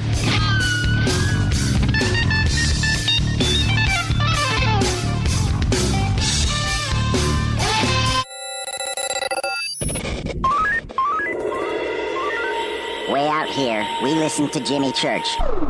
You're listening to Fade to Black. Always on the edge of the hottest alternative talk. Jimmy Church with Fade to Black. KGRARadio.com. ¿Qué tal, mis amigos? Yo soy Mario Carson, el tiburón, y los invito para que escuchen a mi buen amigo Jimmy Church Radio. ¡Claro que sí! Hey there. Quick question for you. Would you be okay with more energy, more endurance, thicker, healthier hair, a better mood, reduced appearance of wrinkles, improved sleep, improved blood pressure and cholesterol profiles, improved vision, improved memory? Okay then. Well now, have you heard of Nature's Youth RSF? It's from the anti-aging experts at nature'syouth.com. nature'syouth.com. See, at Nature's Youth, they understand exactly what it means to provide top quality health products. And Nature's Youth customers not only improve their health, they know they're also providing their body with the right nourishment to maintain that peak performance and fight the aging process. If health, wellness, and nutrition are what you desire, choose Nature's Youth RSF. I did. You see, you're going to get older. It's just up to you how you feel when you get there. Get started today. Nature's Youth RSF. Simple to use, simple to order. Go to nature'syouth.com. That's nature'syouth.com. nature'syouth.com. I was introduced to this remarkable product, Balance of Nature Fruits and Veggies, and to say it's amazing is an understatement. Balance of Nature provides the nutrients of 9 to 11 servings of 31 different whole ripened fruits and veggies per day, and the cost to the consumer for 9 to 11 servings is about 22 cents per serving, as opposed to over $1 in the store. Balance of Nature Fruits and Veggies helps boost the immune system by over 720%, and they also provide a health coach for you at no charge to guide you with any questions you may have. And you can also visit their website for testimonials on balanceofnature.com. So take steps to give yourself better overall health and call them now, toll free, at 800-246-8751. That's 800-246-8751, or go to balanceofnature.com right now. Make sure to let them know you heard it here by using promo code TALK for a special discount. That's balanceofnature.com and use promo code TALK. You are listening to Fade to Black with Jimmy Church on the Game Changer Network. Oi, oi, I'm Reese Evans. You're listening to Jimmy Church. This is Revolution. The revolution will not be televised. The revolution is on radio. Ciao.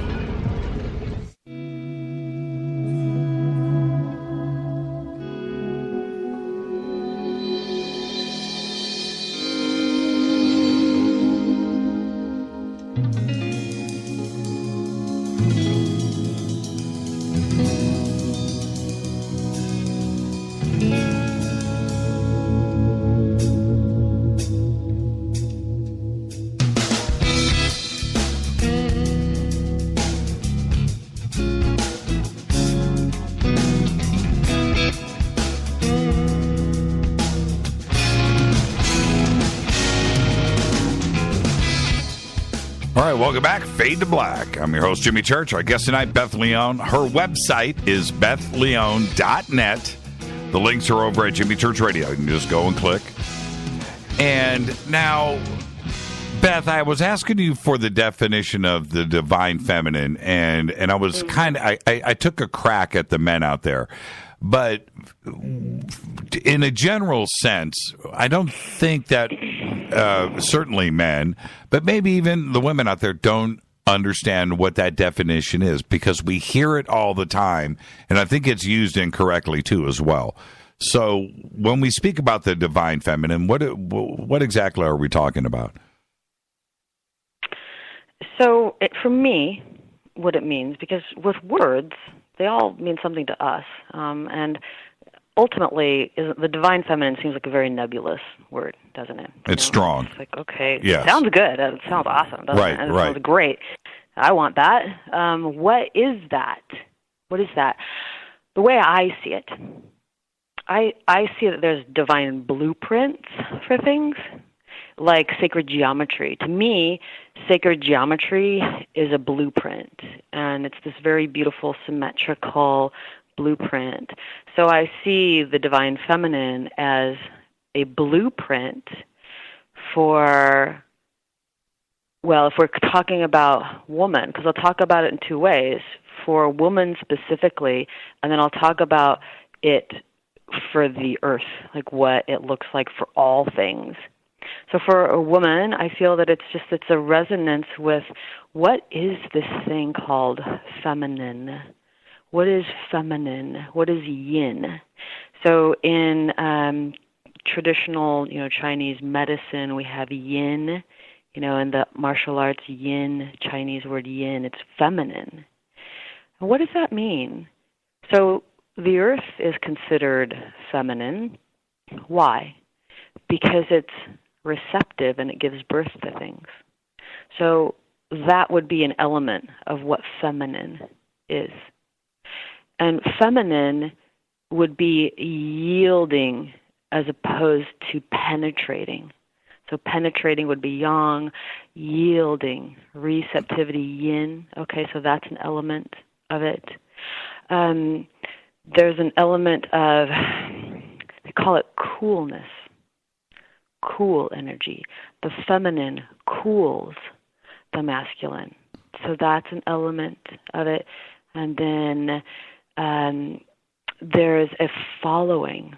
there's another, like a following, the feminine follows. So all of these elements create they're all like part of the lattice work of a divine structure, the way that I see it, that has been given by Creator.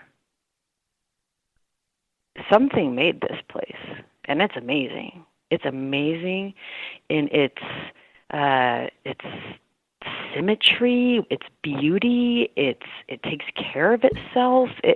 Wow. I mean, just in awe of creation. And Creator created something called feminine. There's a blueprint for it. So that's what I would call divine, because it comes from Creator. We're apprehending it. We're asking questions. We're what is it? Me personally, as a woman, I say, what is it? Tell me, show me. And through some of these lineages, the Taoist lineage in particular has the most teachings about the feminine. In my experience, the most teachings about the feminine energy comes from the Taoist lineage for me. And so I really feel that it's like women tapping in to our essential energy of feminine and getting to know it better and embodying that. And so it is part of it's a process, it's an experiment, it's something that we're getting to know, but it's here. Like, we know it's here. And so we're embodying that. And we have teachings that have come to us from these lineages that talk about this, that teach us, that show us the way. So we don't have to reinvent wheels. And then we experiment with it in our own life. Well, what happens when I'm yielding as opposed to forcing? What happens when I follow the flow as opposed to demanding that it's going to go my way? And so we work with these things, and it's human, and it's not just woman. It's not just limited to sex, because we're spirits, we go beyond our sex.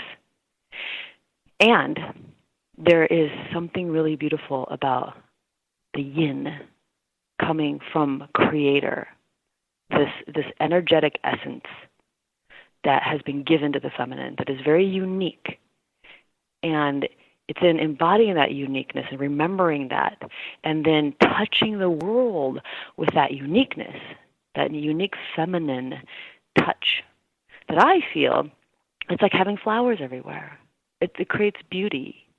It creates inspiration. And it can create order. So I want to talk about it through the more the earth way, about the divine feminine. Okay. So from the martial art lineages and the Taoist lineage, there's a goddess called Kuan Yin. Kuan Yin is known as this goddess of compassion. So Kuan Yin is really their ultimate goddess, their feminine figure. You'll see Kuan Yin everywhere. And if you Google Kuan Yin, Quanyin, it has the word for feminine in it, yin. You'll see this beautiful picture of this beautiful goddess. Now, Kuan Yin is feminine, and the earth is feminine. The earth's creatures, all the little animals, are feminine. The trees are feminine. The elements are feminine. Water, air, land. And what are we doing to the feminine? In mass. We're raping it. We're violating it. We're using it. We're taking.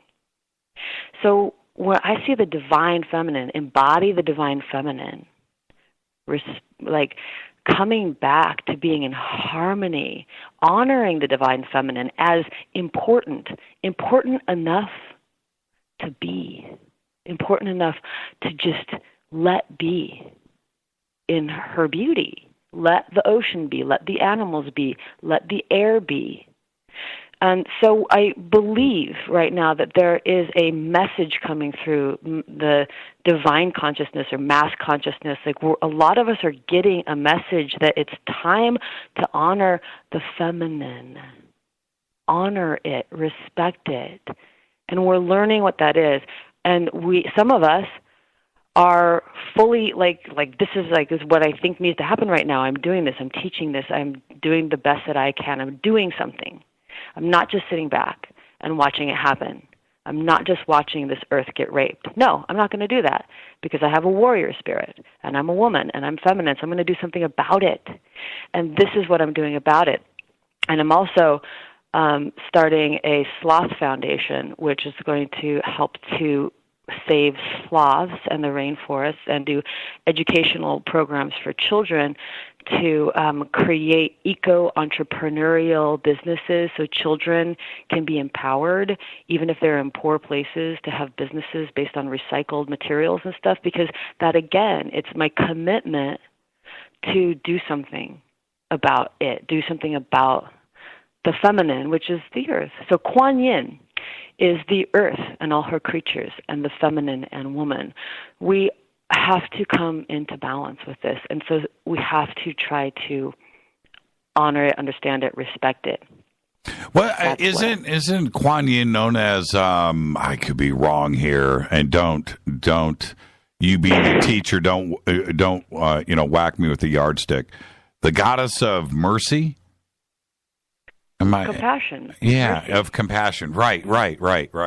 That, I'm not an expert here. It's just my memory.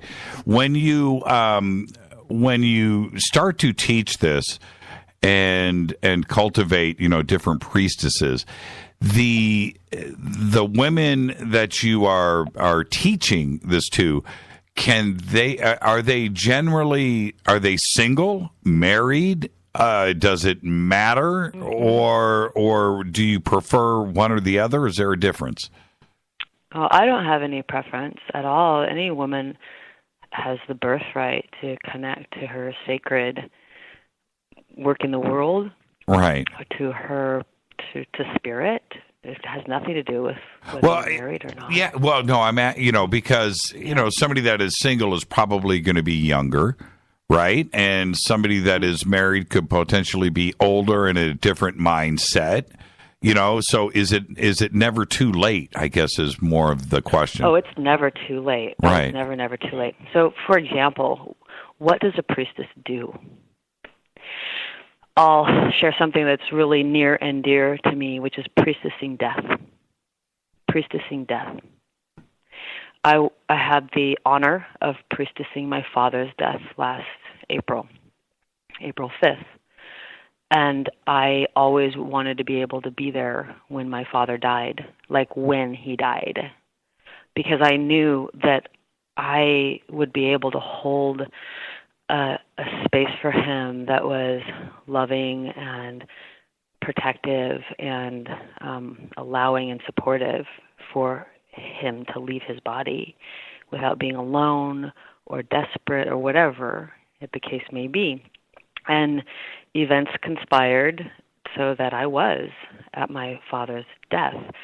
And so priestessing death to me is it's a number of things, and I teach this to women. So you can priestess death at any age, ladies, or you can priest death. This is not just it's not just a woman thing, but it's very special to teach women because there's certain specific female arts and things that are specific to women, like birthing. Like women usually are the ones that'll show up to priestess a birth.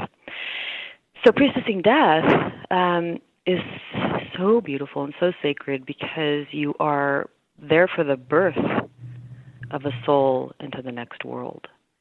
And I used to be afraid of death. I went through my fear of death. I went through my repulsion of death, and I didn't want to look at it. And my initiations in my life, I chose to be this person, and I knew that I wanted to be able to show up for these spaces for people. And so I called in the angels. I made sure that my father was protected. We navigated and negotiated, when it was time to take him off of his life support. And I told my dad. My dad wasn't opening his eyes on the last day, but he was conscious. And my brother came on that last day because I told my brother, I said, "You got to come. You have to be here." So my brother showed up only 4 hours before my dad died. But when my brother got there, I said, Dad's, Steve's here. We're both here right now. We've got you, Dad. We're going to take care of this. We're going to help you land this plane, Dad, because we had already decided that my brother talked to the doctors, and got the real scoop.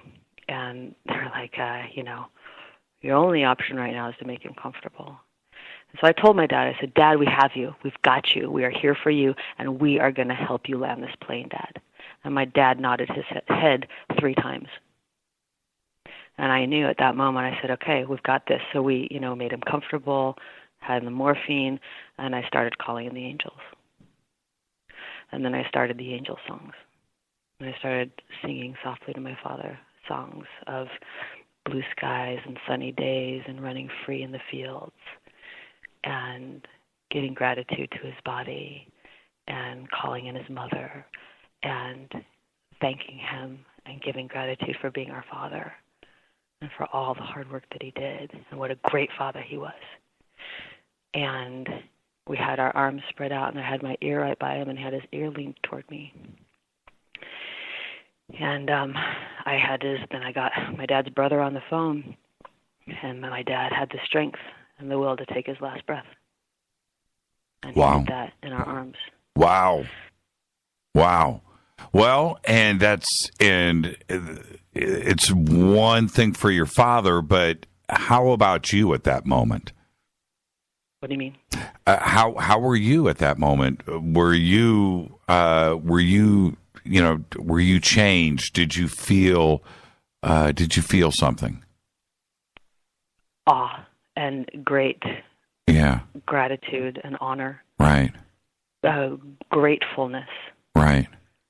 Deep gratefulness that I was able to midwife my own father. Yeah. That I was able to be there for him in a time where I really, truly think that he was scared for a little bit. Of course.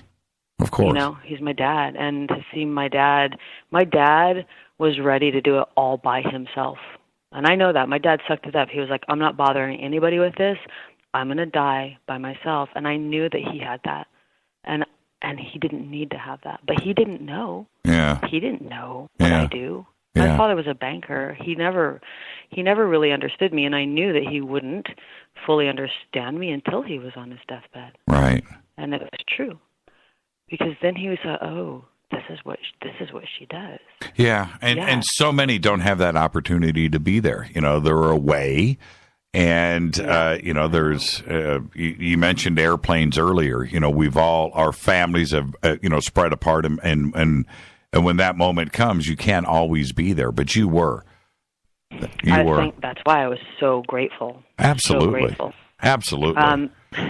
So here's another thing. So I just had a graduation. I just graduated 10 priestesses, and we graduated in Sedona. And one of them had a very touching thing that she said. And she told me, and she had tears in her eyes, and she said, I was talking to my dad, and I was having a conversation, and my dad, so she's telling me, my dad brought up his death and preparing for his death, and she said, before I had done the priestess training, I wouldn't have really been comfortable with that conversation, and I certainly wouldn't have felt like I would have had anything to offer. But she told her dad, she said, Dad, if I can, I want to be there for you and with you when that happens, because I want to be able to hold that space for you. Yeah. Because now she has concrete tools. Right. She knows what she can do. And it's a couple things. It's a few things. It's not complex. It's not rocket science. But these are things that have been forgotten, and women have been marginalized and disempowered, and for many, many years.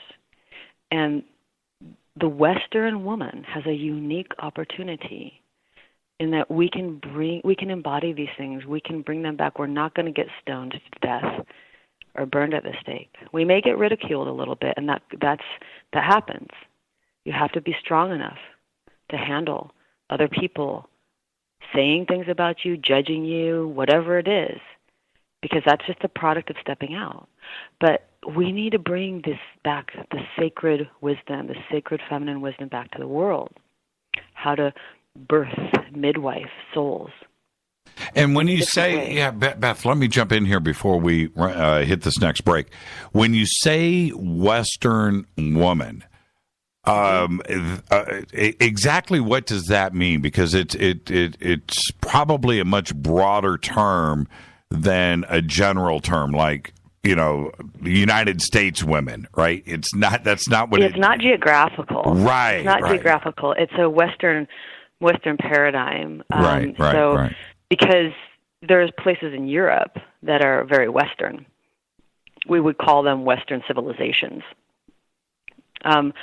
Western, like the Western woman is another imprint. I see things as like an architecture, so an imprint where a woman has the freedom to do her own job if she wants to be a mother and have a job, or not to be a mother and have a job, or, you know, or to do her sacred work in the world without being punished or controlled. Right. And that's why the Western woman has a unique opportunity to bring back these sacred teachings, because we can now. It's okay now. For the most part. Again, you're going to get ridiculed. Look, people are going to say stuff about you. That's part of the territory. And I didn't want to come out for many, many, many years because I was too sensitive to deal with other people's judgment. Right. But what happened was it's like, well, shit, or get off the pot. Like, you know, you're either going to do it or you're not. So you're going to waste your whole life not doing your sacred work because you're afraid of other people's judgment. Right. Well, and you have to be willing to take it, you know? And you have to. Yeah. And you just mentioned this group of 10 women in Sedona. How long is the training? Mm-hmm. Well, the training there's a couple stages to it, and the first stage is 6 months. Oh, that's it? It's not like 30 years, right? So 6 months. Well, let's say it's lifetimes. Well, exactly. It's much longer than 6 months, because I only take a handful of people through this training. So I'm identifying, the way that I see it is I'm identifying people in my soul group. So these would be people that have lived many lifetimes and are here for a specific purpose. They already have a lot of training, actually, and they just need just a little bit of that Michelangelo, you know, just some of that. They need some concrete tools. They need a few things chipped off with a block, probably a sisterhood of women who are supportive and who carry wisdom. And again, like some of these tools, like okay, Priestess Death. Just show up in Priestess Death. Well, it's kind of hard to do without having a few tools to do that, and a framework in which to do that. So the first stage is 6 months of weekly transmissions of tools and working with them and embodying them and getting them. And then the other stage is if they want to manifest the sacred work in the world, there's a 3 month, and I coach people through the business of it, if you will, the anchoring in, the actually coming out with your work, whatever your particular soul's work is, because each one of us there's a beautiful name from the Hawaiian language called kuleana. I love this word and what it means. It means duty and joy. What is it your duty to do, or your responsibility? It's responsibility, joy. What is it your responsibility to do and your joy to do? And each person has something unique. We don't know what that is sometimes. We have to discover it. And what I help women do is discover that, fine-tune that. And so, again, it's typical, like a 9-month process to fully embody, and it's typical. But I'm identifying people that they already have. Well, you also talk about the sisterhood wound, the competition and betrayal among women, and how this keeps a lot of women from succeeding. Now we know that this goes on amongst men, right? That's it's life. Human. It's the human wound. It's human. It's the human wound, and let me tell you this. So there was probably about 80% of the women that signed up for my last Priestess Initiation. They came to me and they said, I've been really leery of women's groups because I'm used to women turning against me and being catty and judgmental and gossipy, and I've really stayed away from women. And these are the women joining my group. And I said, hey, I totally understand. I didn't even sit at the lunch table in high school because I could not handle the conversation. Mm-hmm. I went up to the library at lunch, and I just avoided the whole thing because they gossiped about everybody. And it just doesn't feel good to me. And so women have a sisterhood wound. Women have a wound where I think everyone's experienced it probably, where another woman says something bad about, she shows up out of nowhere, right? You're just doing your thing. You're just minding your own business. And some woman comes along and she's like, you over there, I hate you. What are you doing? How could you? Who do you think you are? Are you, and you're like, hey, I was just minding my own business. What's up with you? And so because of that, most people and most women hide themselves. They hide their gifts and they hide their light because we have some paradigm on here where we punish other people for it. Why? I don't know, but it's there. And so there's a sisterhood wound where women do that to other women. And so I have like I say, I try to abide by some of the codes that have been handed down to me from my lineages. I spent a lot of time in the martial art lineage. And in that lineage, they have codes of honor, and you're not allowed to gossip, about your higher belts, even though people do, right? But there's a code there. There's an honor code that says, let's not do this. Why? Because it degrades the power of the situation. It degrades the army. It degrades the family. It degrades the business. It degrades. And why are you degrading? Why are you taking power away from people? It's not healthy. It's not healthy at all. It's not helping. You're not going to get it. Right. It's not going to go to you. It's not like you're not you gaining. Degrade somebody, you get that power. Right. You don't get it.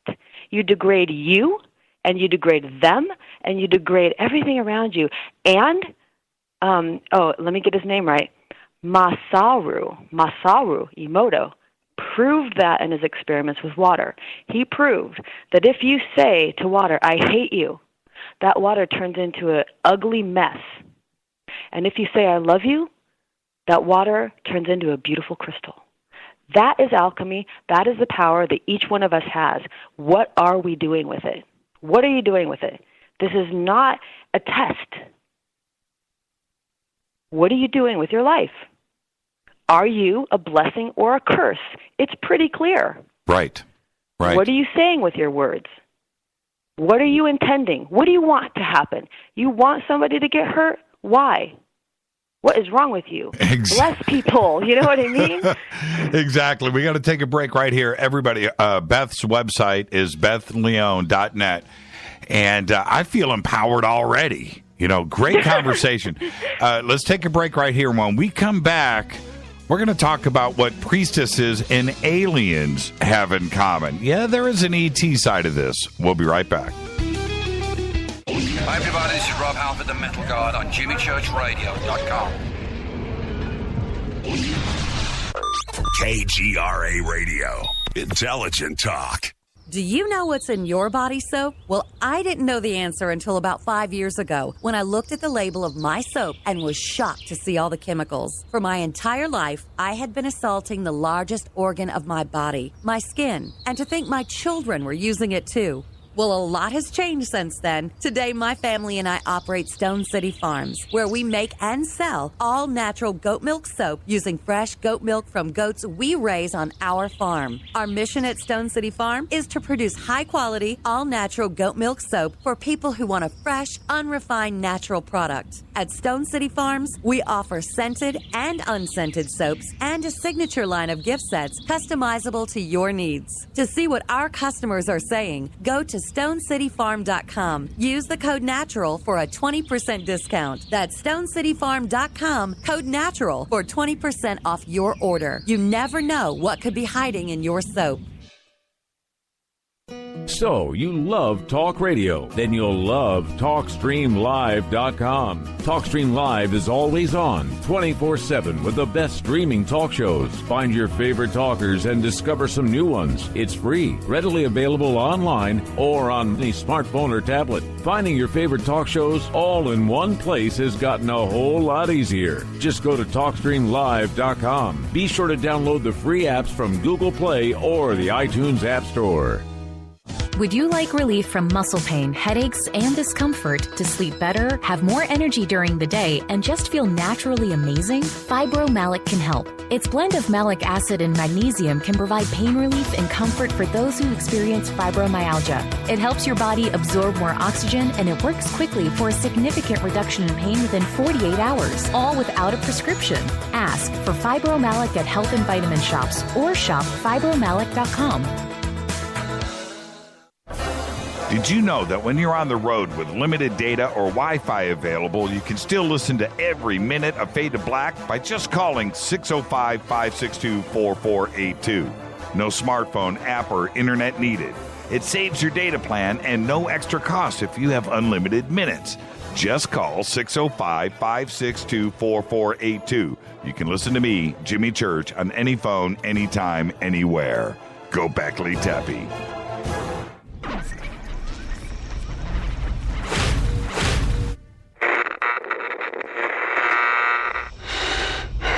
You want to know a secret? I love ponies. I really love ponies. I'm serious. I couldn't stay sane without ponies to brush. Why Fade to Black? Because you never got that pony, damn it. This is Fade to Black with Jimmy Church on the Game Changer Radio Network and KGRA, the Global Radio Alliance.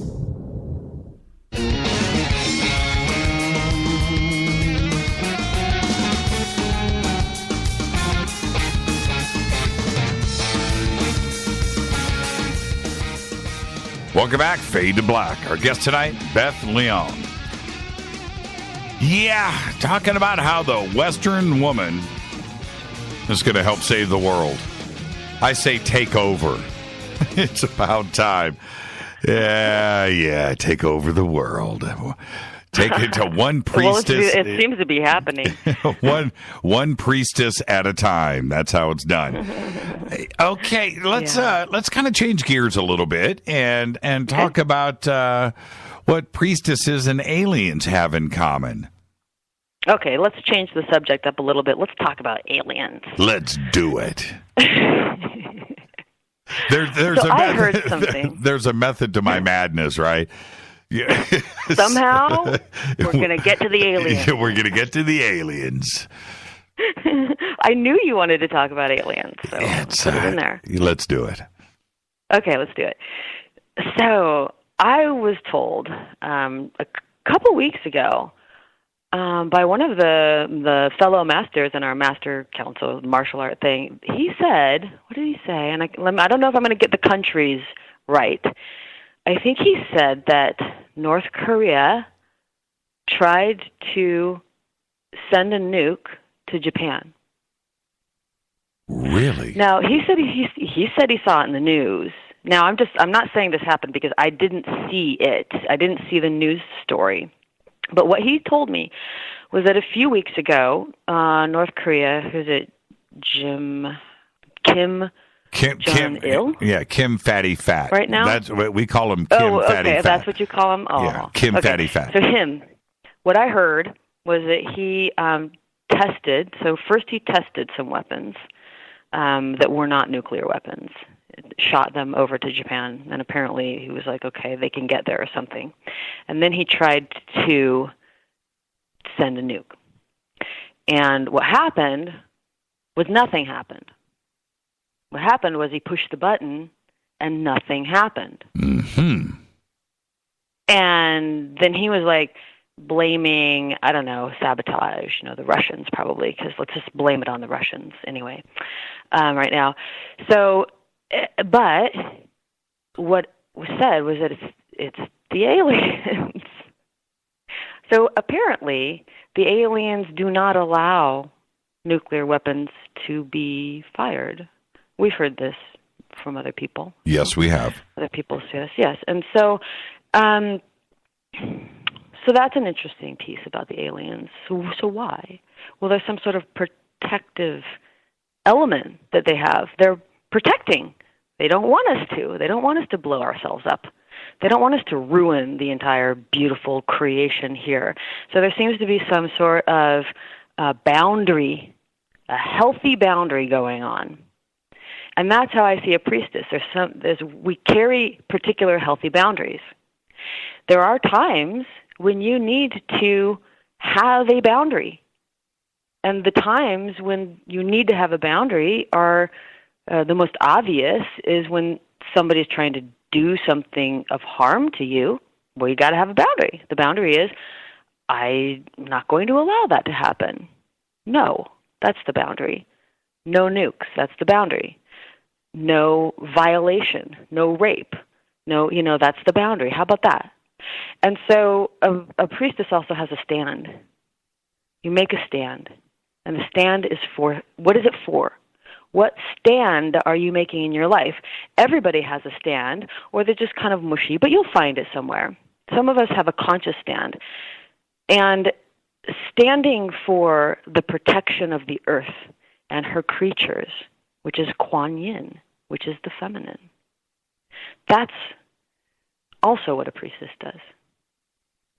She also cares for, creates healthy boundaries, protects the space, psychically, energetically, spiritually, physically. So there's some warrior in there too. I mean, obviously I have a lot of warrior in me, like being trained so much in the martial arts and having past lives as warriors. I have that. And I feel that life is about something. It's not just something to kind of bumble through or, oh my God, I got to pay the bills. Oh my God, I got to pay the bills. Oh my God, I need a car. Oh my God, to like run around in like this slavery desperation. No, we are more powerful than that. You are more powerful than that. You could, if you want to, take an entire dam of polluted water and turn it into a beautiful, symmetrical snowflake crystal water. That's the power that a human has. And so a priestess is aligned with something, aligned with the divine. The divine design, if you will. There is a way, and that's the Tao. The Tao is the way. There is a way here. There are already processes and rules happening. It's for us to apprehend, to listen, to see it, and say, I am in service to that. I will get behind that. I will get behind keeping this world beautiful. And if you want to try to rape it, and you want to try to pillage it, the world, woman, the animals, I will do something about it. I'll tell you something. Having a stand. I'll tell you something else that's interesting. If you look back through Japanese history and their myth and legend, they came from the Shinto. Yes, they are ET. Suzu. Yes, and that's missing. You know what's funny about that part of it is it's missing in ufology. Ufologists run around with a lot of knowledge and a lot of talk, But that part of history and civilization and us and Earth is not talked about outside, and it should be more. And you know what else is empowering is me to be able to say happy birthday to Dan Lopez. So I'm just going to do it right now. Happy birthday, Dan. Happy birthday, Dan Lopez. He's now been empowered. So right now we're sending Dan Lopez positive, loving energy. Bingo. And so Dan Lopez, all the little water molecules in his body are turning into beautiful snowflakes. Right now, his glass of water on his desk. Yep. Right? That's exactly. Yes. Dan Lopez, your water is beautiful snowflakes. You know, and somebody just posted this tweet. Hold on for a second, David. I'm going to give David X the credit here. He said, so with Einstein, the E equals MC squared is energy female and matter male. E equals MC squared. Pretty interesting. That's an interesting take. It could be take. the other way around. They say be. that energy, the penetration of electricity is masculine. Right. And the magnetism is feminine. They talk about it like that. But matter in itself, matter is very malleable. Right. It's very feminine. Yeah. They say the earth is feminine. Right. And cosmic energy, cosmic light is masculine. So in the more like the Asian way, from the Chinese, the Taoist, they would say that the energy part is masculine and the matter part is feminine. Now, and the Taoist lineage, they talk about that knowledge coming from E.T., and the stars, and so we're talking about the Eastern side of things, but also all of, in a general sense, all of the knowledge came from the stars.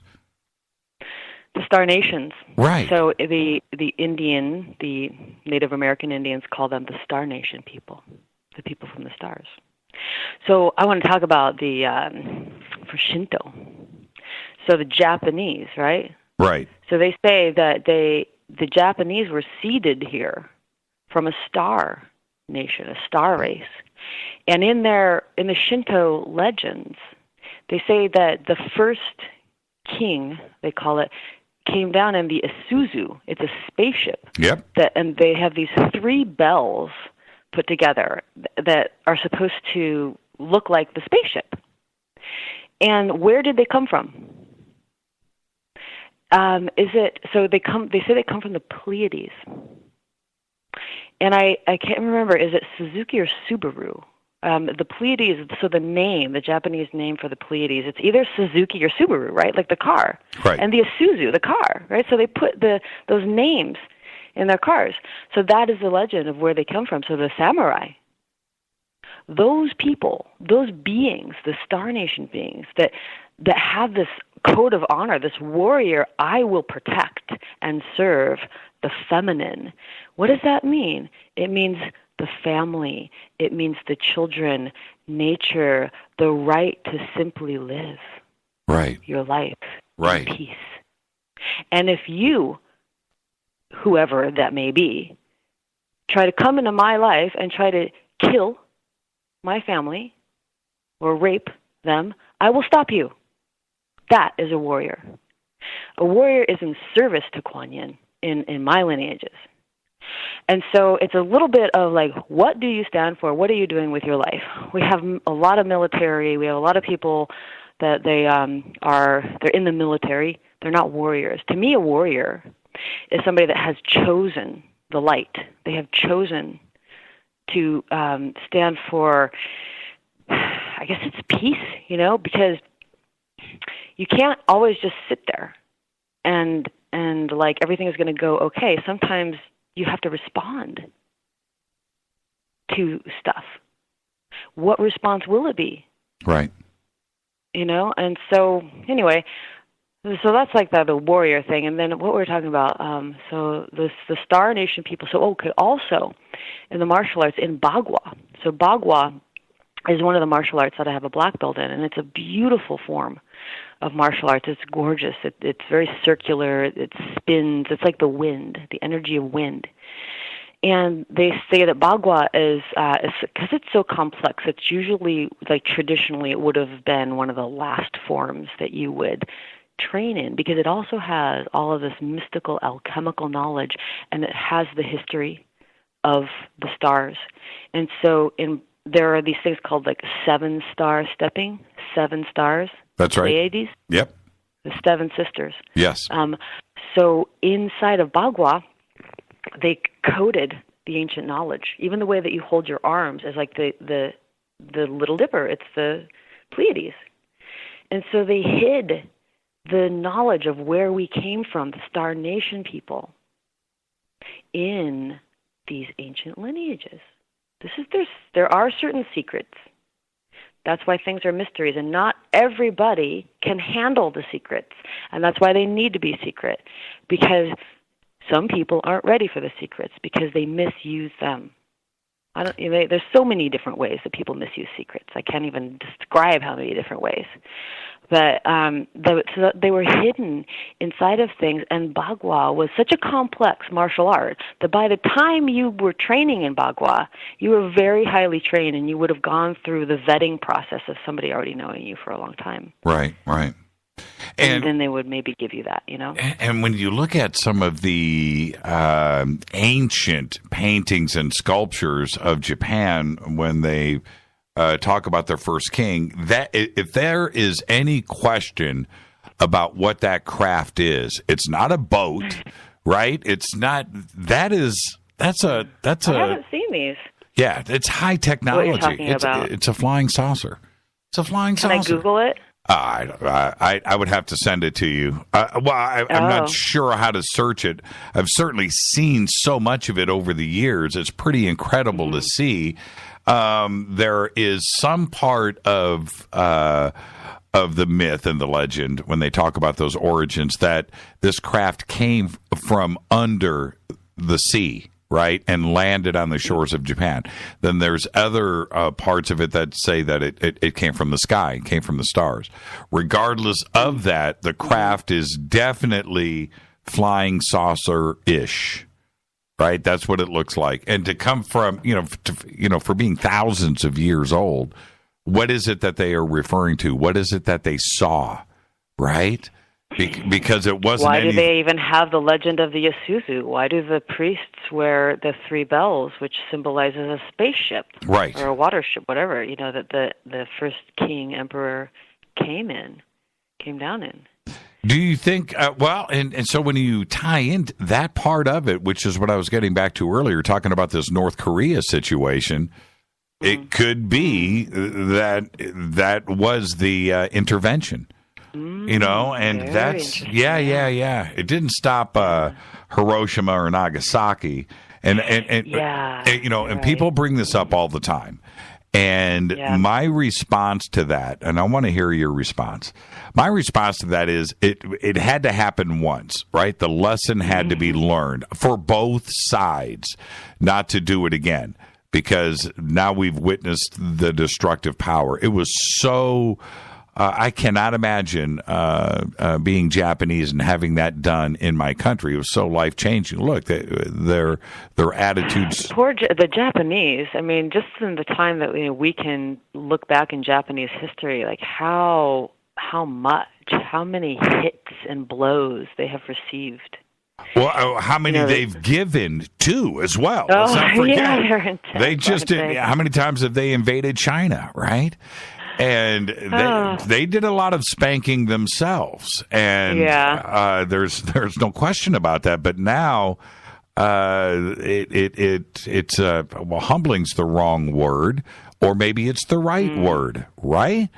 But ever since Nagasaki and ever since Hiroshima, there has not been a use of offensive nuclear weapons, and every time that the opportunity has been there. And it's happened. Something jammed, right? Something jammed. Something went wrong. The missiles did.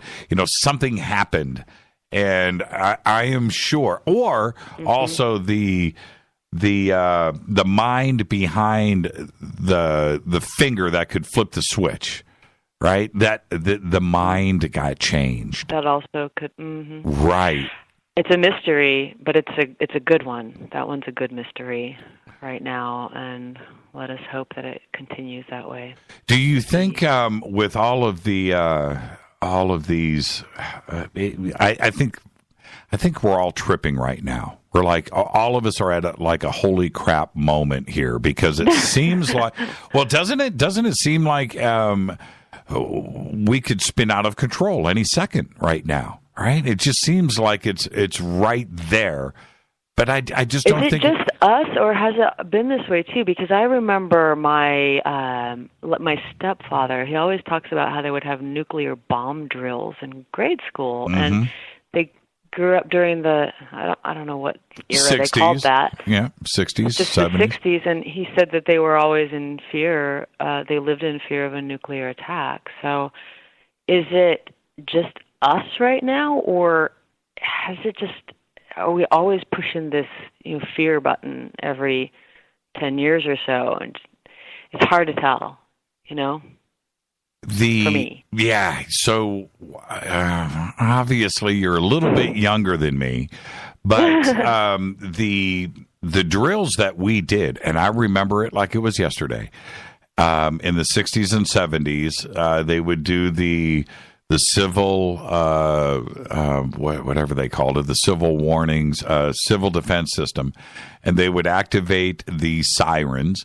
And when the sirens hit, then you had to do, we had a couple of different drills. One of them was called duck and cover, where you would literally go out into the hallway of the school and put your head between your knees and get on the ground and cover your head with your hands, with your fingers interlocked, like that was going to save you. But and then we would do the same thing underneath our desk, and those drills were real. And those civil defense drills, we did them all the time. And we used to watch these cartoons, and it would show this turtle. I forget the turtle's name, but the turtle would put would crawl inside his shell and go and hide underneath his desk. And that was the duck and cover. You had to do it like the turtle. And yeah, we really, it was one of those things where we were in this constant fear. And I don't want to have that feeling come back. But the mainstream media and certainly governments around the world are trying to put that fear back into us. I try not to look at the mainstream media too much. I'm actually so focused on what I'm doing that it takes up a lot of my time, most of my consciousness. So I know a few things, but I don't know. Yeah. I don't know the specifics. Yeah, and the grand scheme of things where I'm at right now, in my perception with life, right now I think that Earth is a school, like kindergarten. And in kindergarten class, it's like a free-for-all. Like some kids are painting with their fingers, some kids are in a food fight, some kids are playing sweetly, with their toys, other kids are, chasing after each other, trying to kill each other. And I think that it's all happening, and that's what this classroom is. And the graduation is love. When we finally can simply love all things, that's my idea. At this moment, it can change. But that's how I put it in perspective, because I think, maybe it's just always going to be this way. This is a place where there's good and there's evil, where there's constant war. Somebody's always trying to violate something. Somebody's always trying to kill somebody. It's going on en masse, but that's what it is. What if that's what it's supposed to be? And what if it's our school? Right. And we were put here, and they say, what are you going to do? Right. How do you react to this? What do you do when you're put in a war zone? That's how I see this. Somebody just posted pictures of the Japanese craft that I was talking about. I'm going to, nice. I'm going to send these to you. But if there's any question about what we're looking at here, I can tell you right now. It's about it's perfect. Yeah, go to hashtag F2BQ. It's also in my feed too as well. Now, really quick, I want to thank you now for this conversation tonight. Absolutely amazing. How can everybody sign up? Is it over at your website, BethLeone.net? Yeah, if people want to stay connected to me, they can go to my website, and that's Beth Leone, LEONE.net. They can sign in. Right now I'm focusing on women, because that's what I'm guided to do. And if you want to stay connected to what I'm doing, I give free webinars. I don't spam. I do about an email a week. But right now I am going into, I have my next Priestess Path forming, and we begin April 27th, so just in a couple weeks. So I am calling out to the rest of our soul group, and I only take 13 women through, and we have 8 spaces left at this moment. So I'm identifying those women that feel resonant with the path of a priestess and want these tools and a sisterhood and some guidance in doing that. So those women, you can send me a message. You can go to my website, and there's a way you can actually send me a message. And you can look at the program page. And it is, it's my highest level program. It's like my Mercedes of programs. So it's definitely a big commitment, and it's the higher priced. And I'm working on a 13-week, which will be a lower priced one eventually. And that's what I'm doing right now with myself. That turtle I was talking about his name is Bert. Bert the turtle. Bert the turtle. They just posted. Mm-hmm. See, and that's what, Beth, that is what is so amazing about this audience and the Fadernauts. With the Fadernauts are in tune, they're listening, right? And everything is just in real time, and it's such a great family. And to bring you on and to have this conversation with all of them, I just want to thank you on behalf of our audience. Great conversation tonight. And for everybody, the links are right there. Just go over to jimmychurchradio.com and click and stay connected with Beth. She is absolutely the best. Thank you so much, Beth. You're welcome, Jimmy. My pleasure. And have a great rest of your night. Thank you so much. You too. Mm-hmm. Beth Leon, everybody. It's very simple. BethLeon.net. It's right there at jimmychurchradio.com. Click on it. If you are interested in becoming a priestess, if you have felt the calling, if you know, right, if you feel it, go contact Beth. And then let us know after, right? I want to know. Thank you so much, Beth. Great conversation. I'm going to open up the phone lines right now. 323-825-5045. 323-825-5045. Open lines are next. I'll be right back.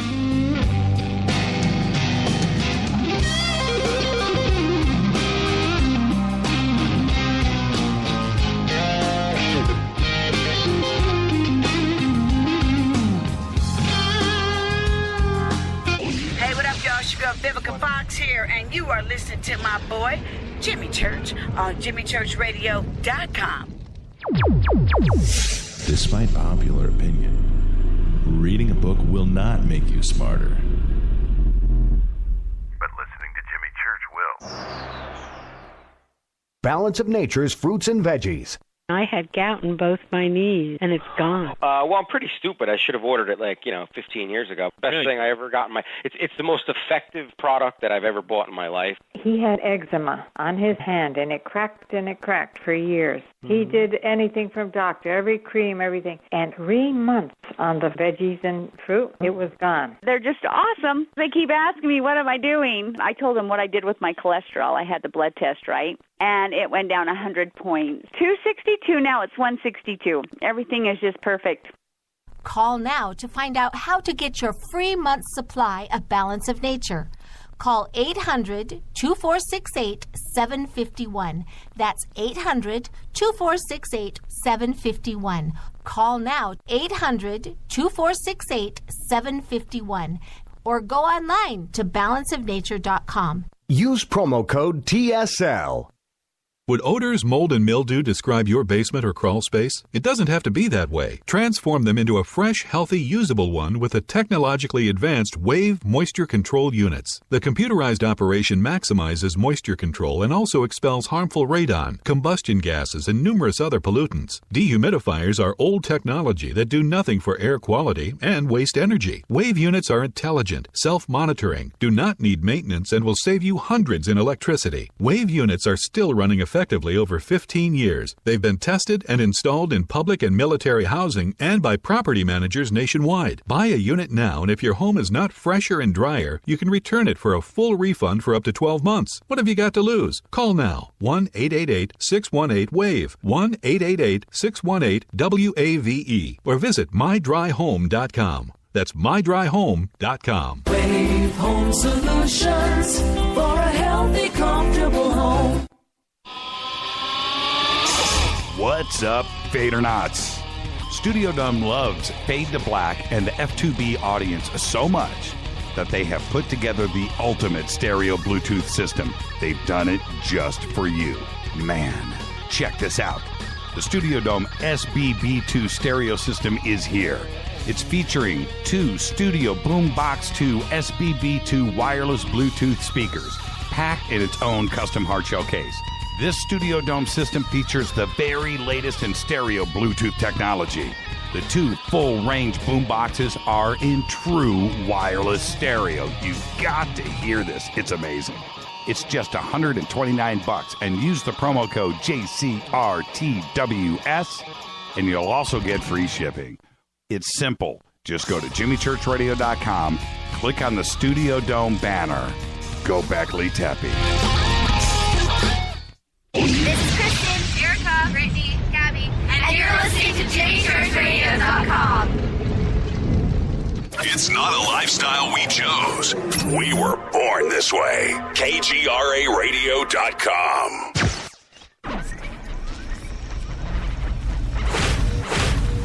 This is KJCR at JimmyChurchRadio.com.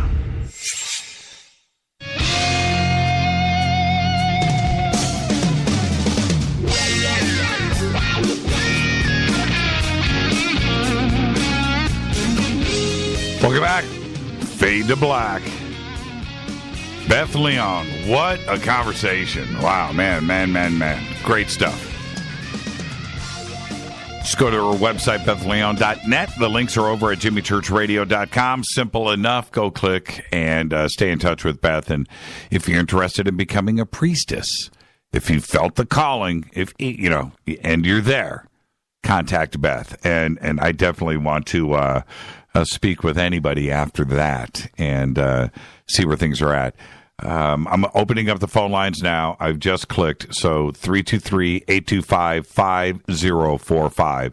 Couple of things really quick. It's now being reported that the United States military and intelligence community has intercepted communications featuring the Syrian military and chemical experts talking about preparations for the sarin attack that occurred last week.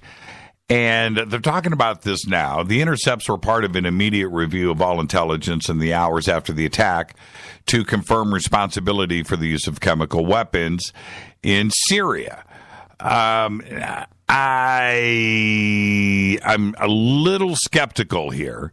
I would think that I would think that this evidence would have been presented to Congress and to the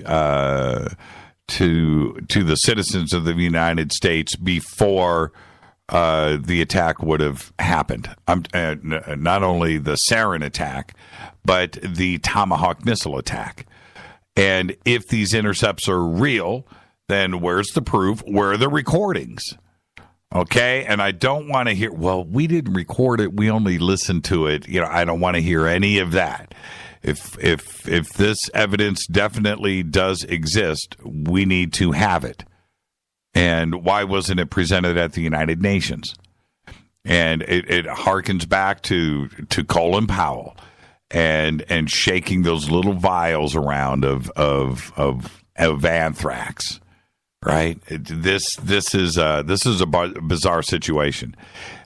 With all of the things that are happening right now, and let's go down the checklist. This is like what's going on right now in the world.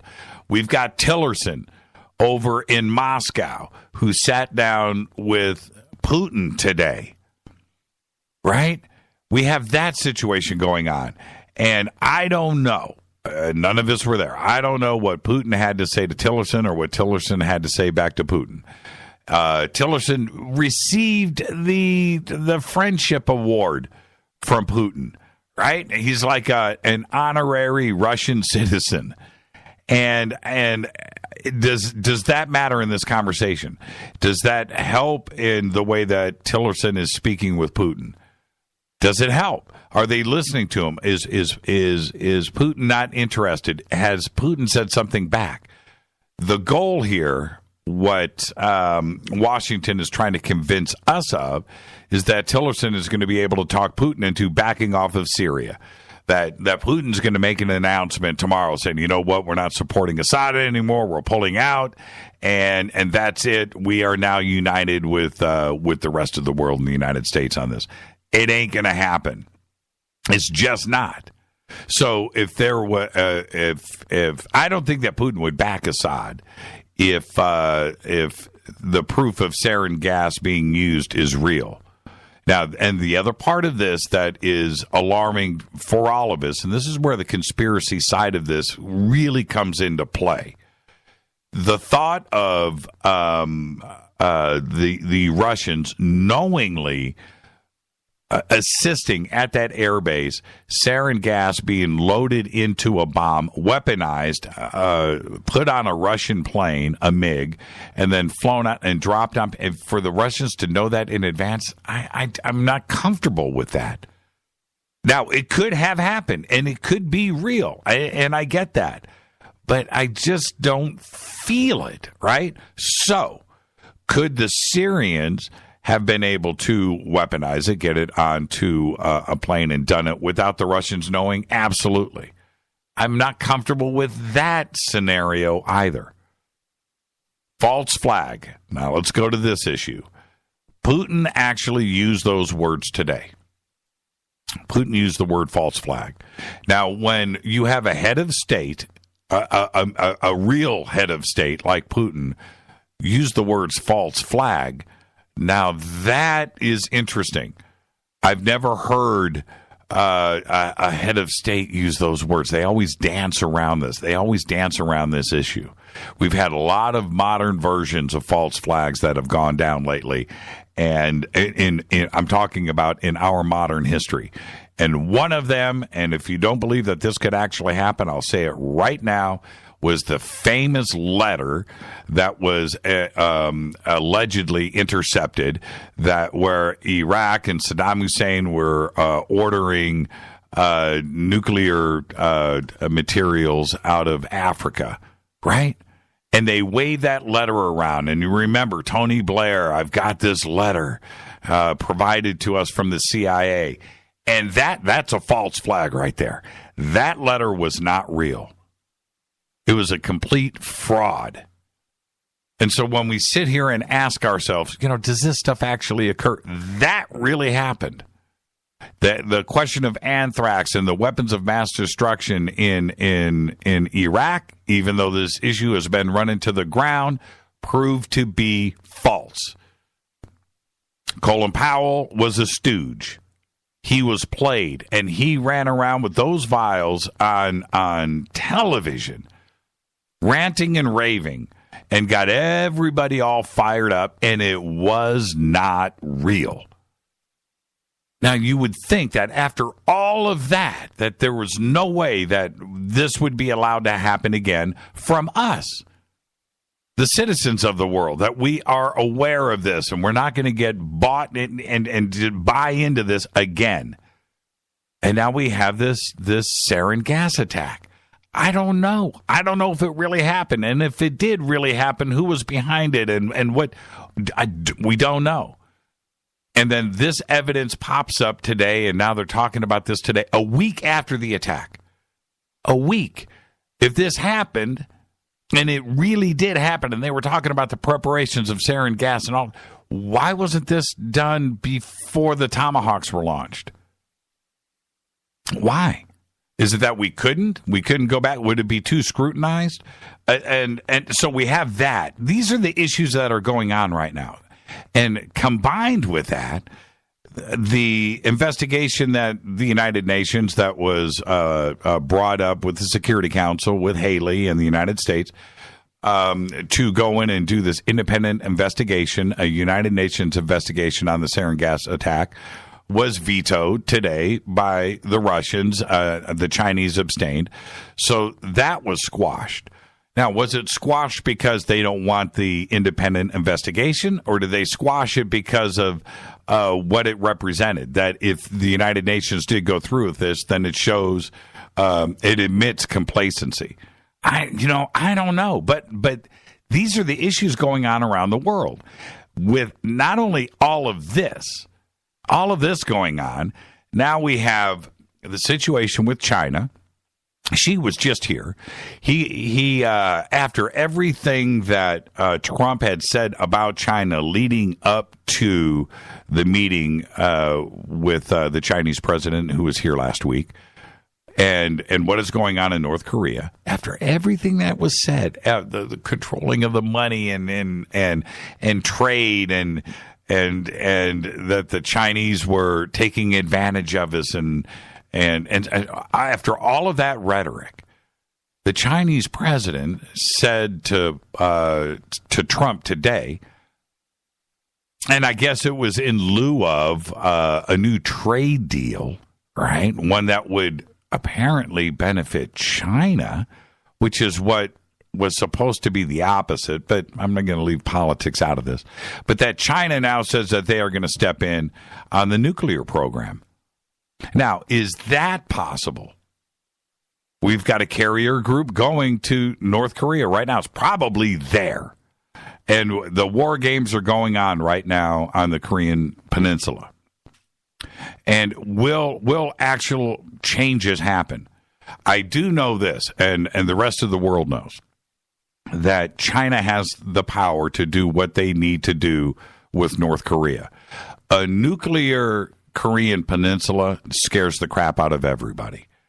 And if North Korea nukes up, and now they do have that ability, forget about firing something on a missile. If they have a nuclear weapon and they are able to get that across the border, right, on a truck or in a car, think about that for a second. That scares me more than anything else. Get it on a boat, float that thing somewhere, drive it into somebody's port. Think about that. So will China actually step in and stop this? But we're also on the brink of, and especially if they do another nuclear test, of which they had, 6? They've shown the world that they can successfully build a nuclear bomb. Now, albeit they're small right now. They're small. But they have the ability to build it. And we have these. This is what's going on in the world today. It's like crazy talk. And it's going on all sides. It's absolutely nuts. Absolutely nuts. All right. 323-825-5045. 323-825-5045. And also when we started the show tonight, and immediately, somebody posting what appears to be, it's just fake news. I'm hoping that it is, that Pyongyang is being evacuated.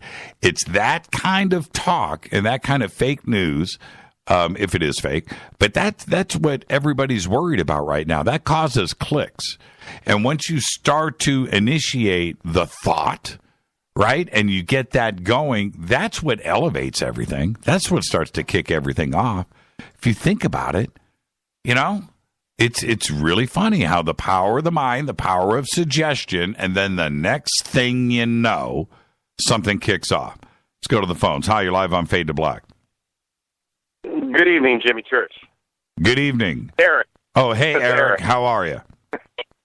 Just got from Sedona, and your guest, you probably know this, but maybe the listeners aren't aware. There is so much happening in Sedona with a lot of people that are speaking and talking and saying the same sort of things your guest is saying. There's just such an awareness and awakening. There's something going on there. Have you been to Sedona recently? I haven't been to Sedona recently, but did you take your night vision out there with you? I did. I did see some things. Hobby's an interesting guy. He drove me out to John Edmonds' ranch, and he pulls up right in front of the guy's gate, and the gate's open. He says, "Yeah, there's this ranch." And John Edmonds, I didn't know it because he was like 50 yards away, but he was sitting in his car out there. So I asked everybody in the car. Victor Camacho was there with his wife. I said, "You guys are going to think I'm crazy if I get out of the car right now and walk up there and say hi to John Edmonds." They said, Hobby goes, no, go ahead, go do it. So I walked up there and talked to John Edmonds for about 20 minutes. And then that's a long story, but we got in the car then and drove to this area that Hobby said he thinks is an underground government secret base. We drove on this dirt road for like a half an hour and got to this area where we were at the base of this mountain, and I am not kidding you. I saw things with my night vision, and I put a picture out there. I don't know if anyone looked at it, but there's some stuff going on out there. There's no doubt in my mind. Well, what'd you see? Well, I saw lights, and what was weird is there was a light that was not above the mountain. It was in the middle of the mountain. It was going left to right, and it was moving quickly left to right, and it would stop, and then it would jump forward, and it was white and then red. Everybody in the car saw it.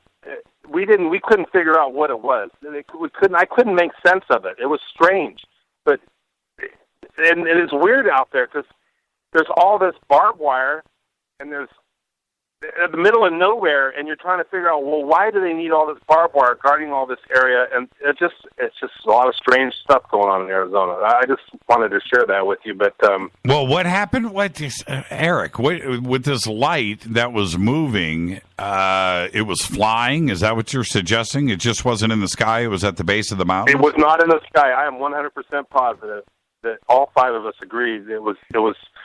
It might have been in the sky, but it was away from the mountain, and the mountain, I would say, was not a huge mountain. It was probably 1,000 feet at the very most. So it was not a huge mountain, but it was in the middle of the mountain. So below the mountain top, but above the ground and moving across. So we kept driving towards the light because I kept saying there must be a road there.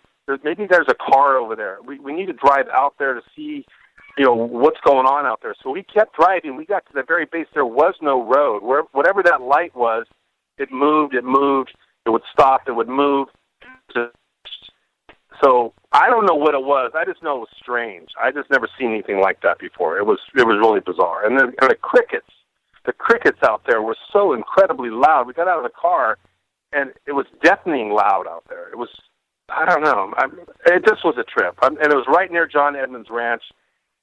What's funny is I don't know why the guy told me what he did, but he said that he had 5 ETs show up in a craft to his house not too long ago, within the last few months, sit in his living room for 3 hours, and he had some sort of telepathic conversation with them, and he started telling me about it, and then his wife came home, and she was nervous because she didn't know who I was. She was trying to figure out who is this strange person in my driveway, so I didn't want to cause a scene, so I actually got John's phone number, and I said, I'll give you a call, and we'll talk about this further. And he mentioned you, though. He said that he met you in Los Angeles. You guys apparently had some drinks and were sharing stories not too long ago, because he was on your show last year, wasn't he? Yes. Yeah, and I think I had him on. I might have had him on Coast to Coast too. I think we did 2 shows together.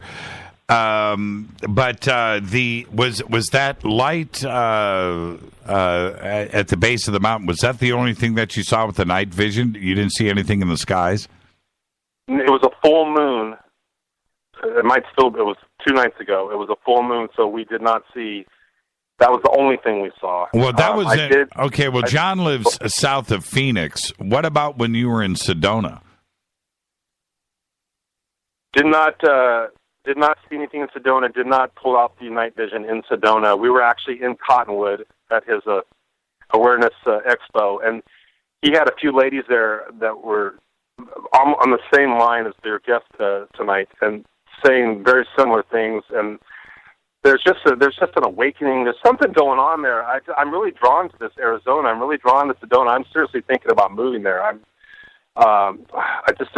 There's a vibration. There's something happening there. It just feels I just love it. There's something about it. I don't know what it is. I just love it. Well, I want to see. I want to see the picture. So, when you get around to it, send it to me. I want to check it out. Yeah, Sedona's a magical place. There's no doubt about it. The talk about vortexes and sightings and lights in the sky and summoning craft.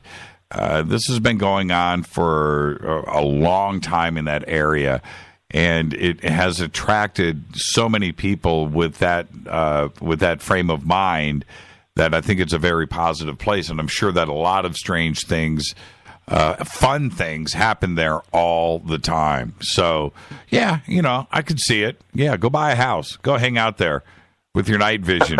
I'm serious. It's a magical place. It's the houses there. If you find are 3 or 4 times less for the same house as in California where you live and I live. Well, there's a reason for that. You haven't been there in the middle of the summer. So, Exactly. Yeah, right now it's okay. Right now it's a fun place, but, hang out there in August. But, it is a very beautiful place. I've been there a few times, and the people there are really cool, and you cannot beat the landscape and the sunsets and the sun. It's just an absolutely beautiful, magical place. Yeah.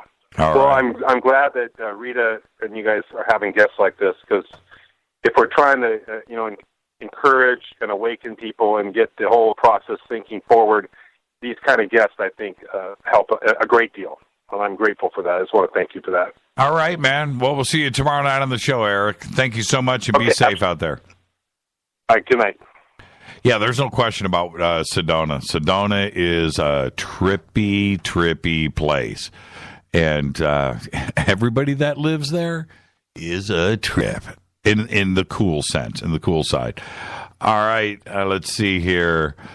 I just got this post. In an abrupt shift, this is from Reuters, Trump warms to China and NATO and sours on Russia. Yeah, what happened with all of that? What happened with all of that talk? We're going to make a deal with Russia. It's going to be all good. And we got all relaxed, and we just thought, man, what's? I don't know, man. I don't know. Who would have thought? It's like the exact opposite. That, what was the words that it's tripping me out, because I don't know what side of Trump now, because I thought I had them all figured out. That he was, was talking about pulling out of NATO, and NATO wasn't paying its bills, and we were footing the bill, and that was it. That it was outdated and obsolete, and now today he loves NATO. So I don't know what kind of conversation went down today, and everything that it was the opposite. It was all that tough talk on China and Russia's our buddies, and now Russia's not our buddies. It's just like it's only been a few weeks, man. Now we've got the exact opposite. I don't know what to believe. And is it the mainstream media messing with us? But it's also Trump's words himself. And again, the show isn't about politics. It's about the conspiracy of politics. What has gone on? Who is pulling these strings behind the scenes that all of these about faces and abruptness and these left turns and right turns? And I thought Trump was his own man. I've said this before, and I'll say it again. Something happens. You get into the Oval Office, and whoever you are, you're elected, and man, you are a changed person. Whoever you were the next day, that afternoon, whatever that phone call comes in, and you are changed. And through everybody out there, and not only guests on the show, but callers on the show and people that I've talked to, and email and private conversations. No, Trump's his own dude, man. Trump's his own guy. He's the guy. He's going to go in there. He's going to drain the swamp. Nobody will tell Trump what to do. In fact, Trump said nobody would tell him what to do. And here we are. It's like he's not in control. He's not even in control with with his own self. It's nuts. Man, being president of the United States, it ain't what you think it is. It is pretty nuts. It is pretty nuts. All right. Well, you know what? All you Trekkies out there, the minute you were in mainstream media and politics, call the kettle black already. Yeah, right. Hey, happy birthday, Dan. Happy birthday, Dan Lopez. All you Trekkies out there, check this out. All of you Trekkies, and all of you are Trekkies. If you ever wondered, you know, what Captain Kirk or maybe Spock or Uhura, you know, what they smelled like, right? You ever wonder that? I know you have, that you walk onto the flight deck and you walk up to Kirk in the chair and you want to lean over and give him a whiff, right? You know, what does Kirk smell like? Well, there's a new line of fragrances that are coming out. That's right, based on the Star Trek characters. It's from Lifestyle License, under license by CBS. They plan to beam up the new smells to the European market, which means you'll be able to get it online. The men's and women's fragrances will come in individual 50-milliliter packages starting this June. But this is the cool part. Each perfume bottle resembles a Star Trek communicator. And, I mean, they are a communicator, with each of the individual character fragrances coming in a color representing the character's uniform, right? So that means Kirk's is going to come in a black package with gold detail. Uhura's is going to be red with gold. And Spock's is going to be blue with silver. And they look amazing. And I'm surprised that nobody has posted this up in Twitter. But we'll get it up there here shortly. It's really, really cool. Now, all right, I'm going to leave you with this. If you've ever been involved in a game of, you know, bizarre things to find in bagged salad bingo, and I know you've played that game, well, check this out. On Monday, news broke out that Fresh Express was recalling bags of its spring mix after two people found a dead bat in their pre-packaged salad. Yeah, man. And now, today, there's more breaking animals in your salad of leafy greens news, because a Maryland couple claimed that they found a live scorpion in their bag of spinach. Couple bought a bag of Giant brand spinach at a Giant food grocery store in Chevy Chase, Maryland on Friday. They opened it 2 days ago on Monday when they found a live scorpion inside of the bag. Well, for its part, Giant Foods did pull all of their branded prepackaged spinach from store shelves that same day on Monday. This has been Fade to Black. I'm your host, Jimmy Church. Thank you to Beth Leone. Her links are over at jimmychurchradio.com. Fade to Black's executive producers, Rita Kamarian. Shows produced by Hilton J. Paul, Mark D. Kovar, LJ3, Renee, Jonas. Thank you, Dennis. Thank you, Bob. Announcers are Steve Harder, Gene Vito, and Mark D. Kovar. Fady by Dale. Webmaster is Drew, the Geek. Music, Doug Aldrich. Intro, Spaceboy, spaceboymusic.com. Fade to Black is produced by KJCR for the Game Changer Network, and syndication is KGRA, The Planet. This broadcast is owned and copyrighted 2017 by Fade to Black and the Game Changer Network. It cannot be rebroadcast, downloaded, copied, or used anywhere in the known universe without written permission from Fade to Black or the Game Changer Network. I'm your host, Jimmy Church. Follow me on Twitter at JChurchRadio. Tomorrow night, Fader Night, open lines with John Rappaport and his No More Fake Newsroom Live.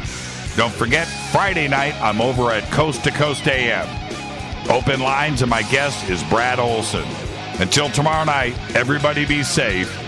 Go Beckley Teppy.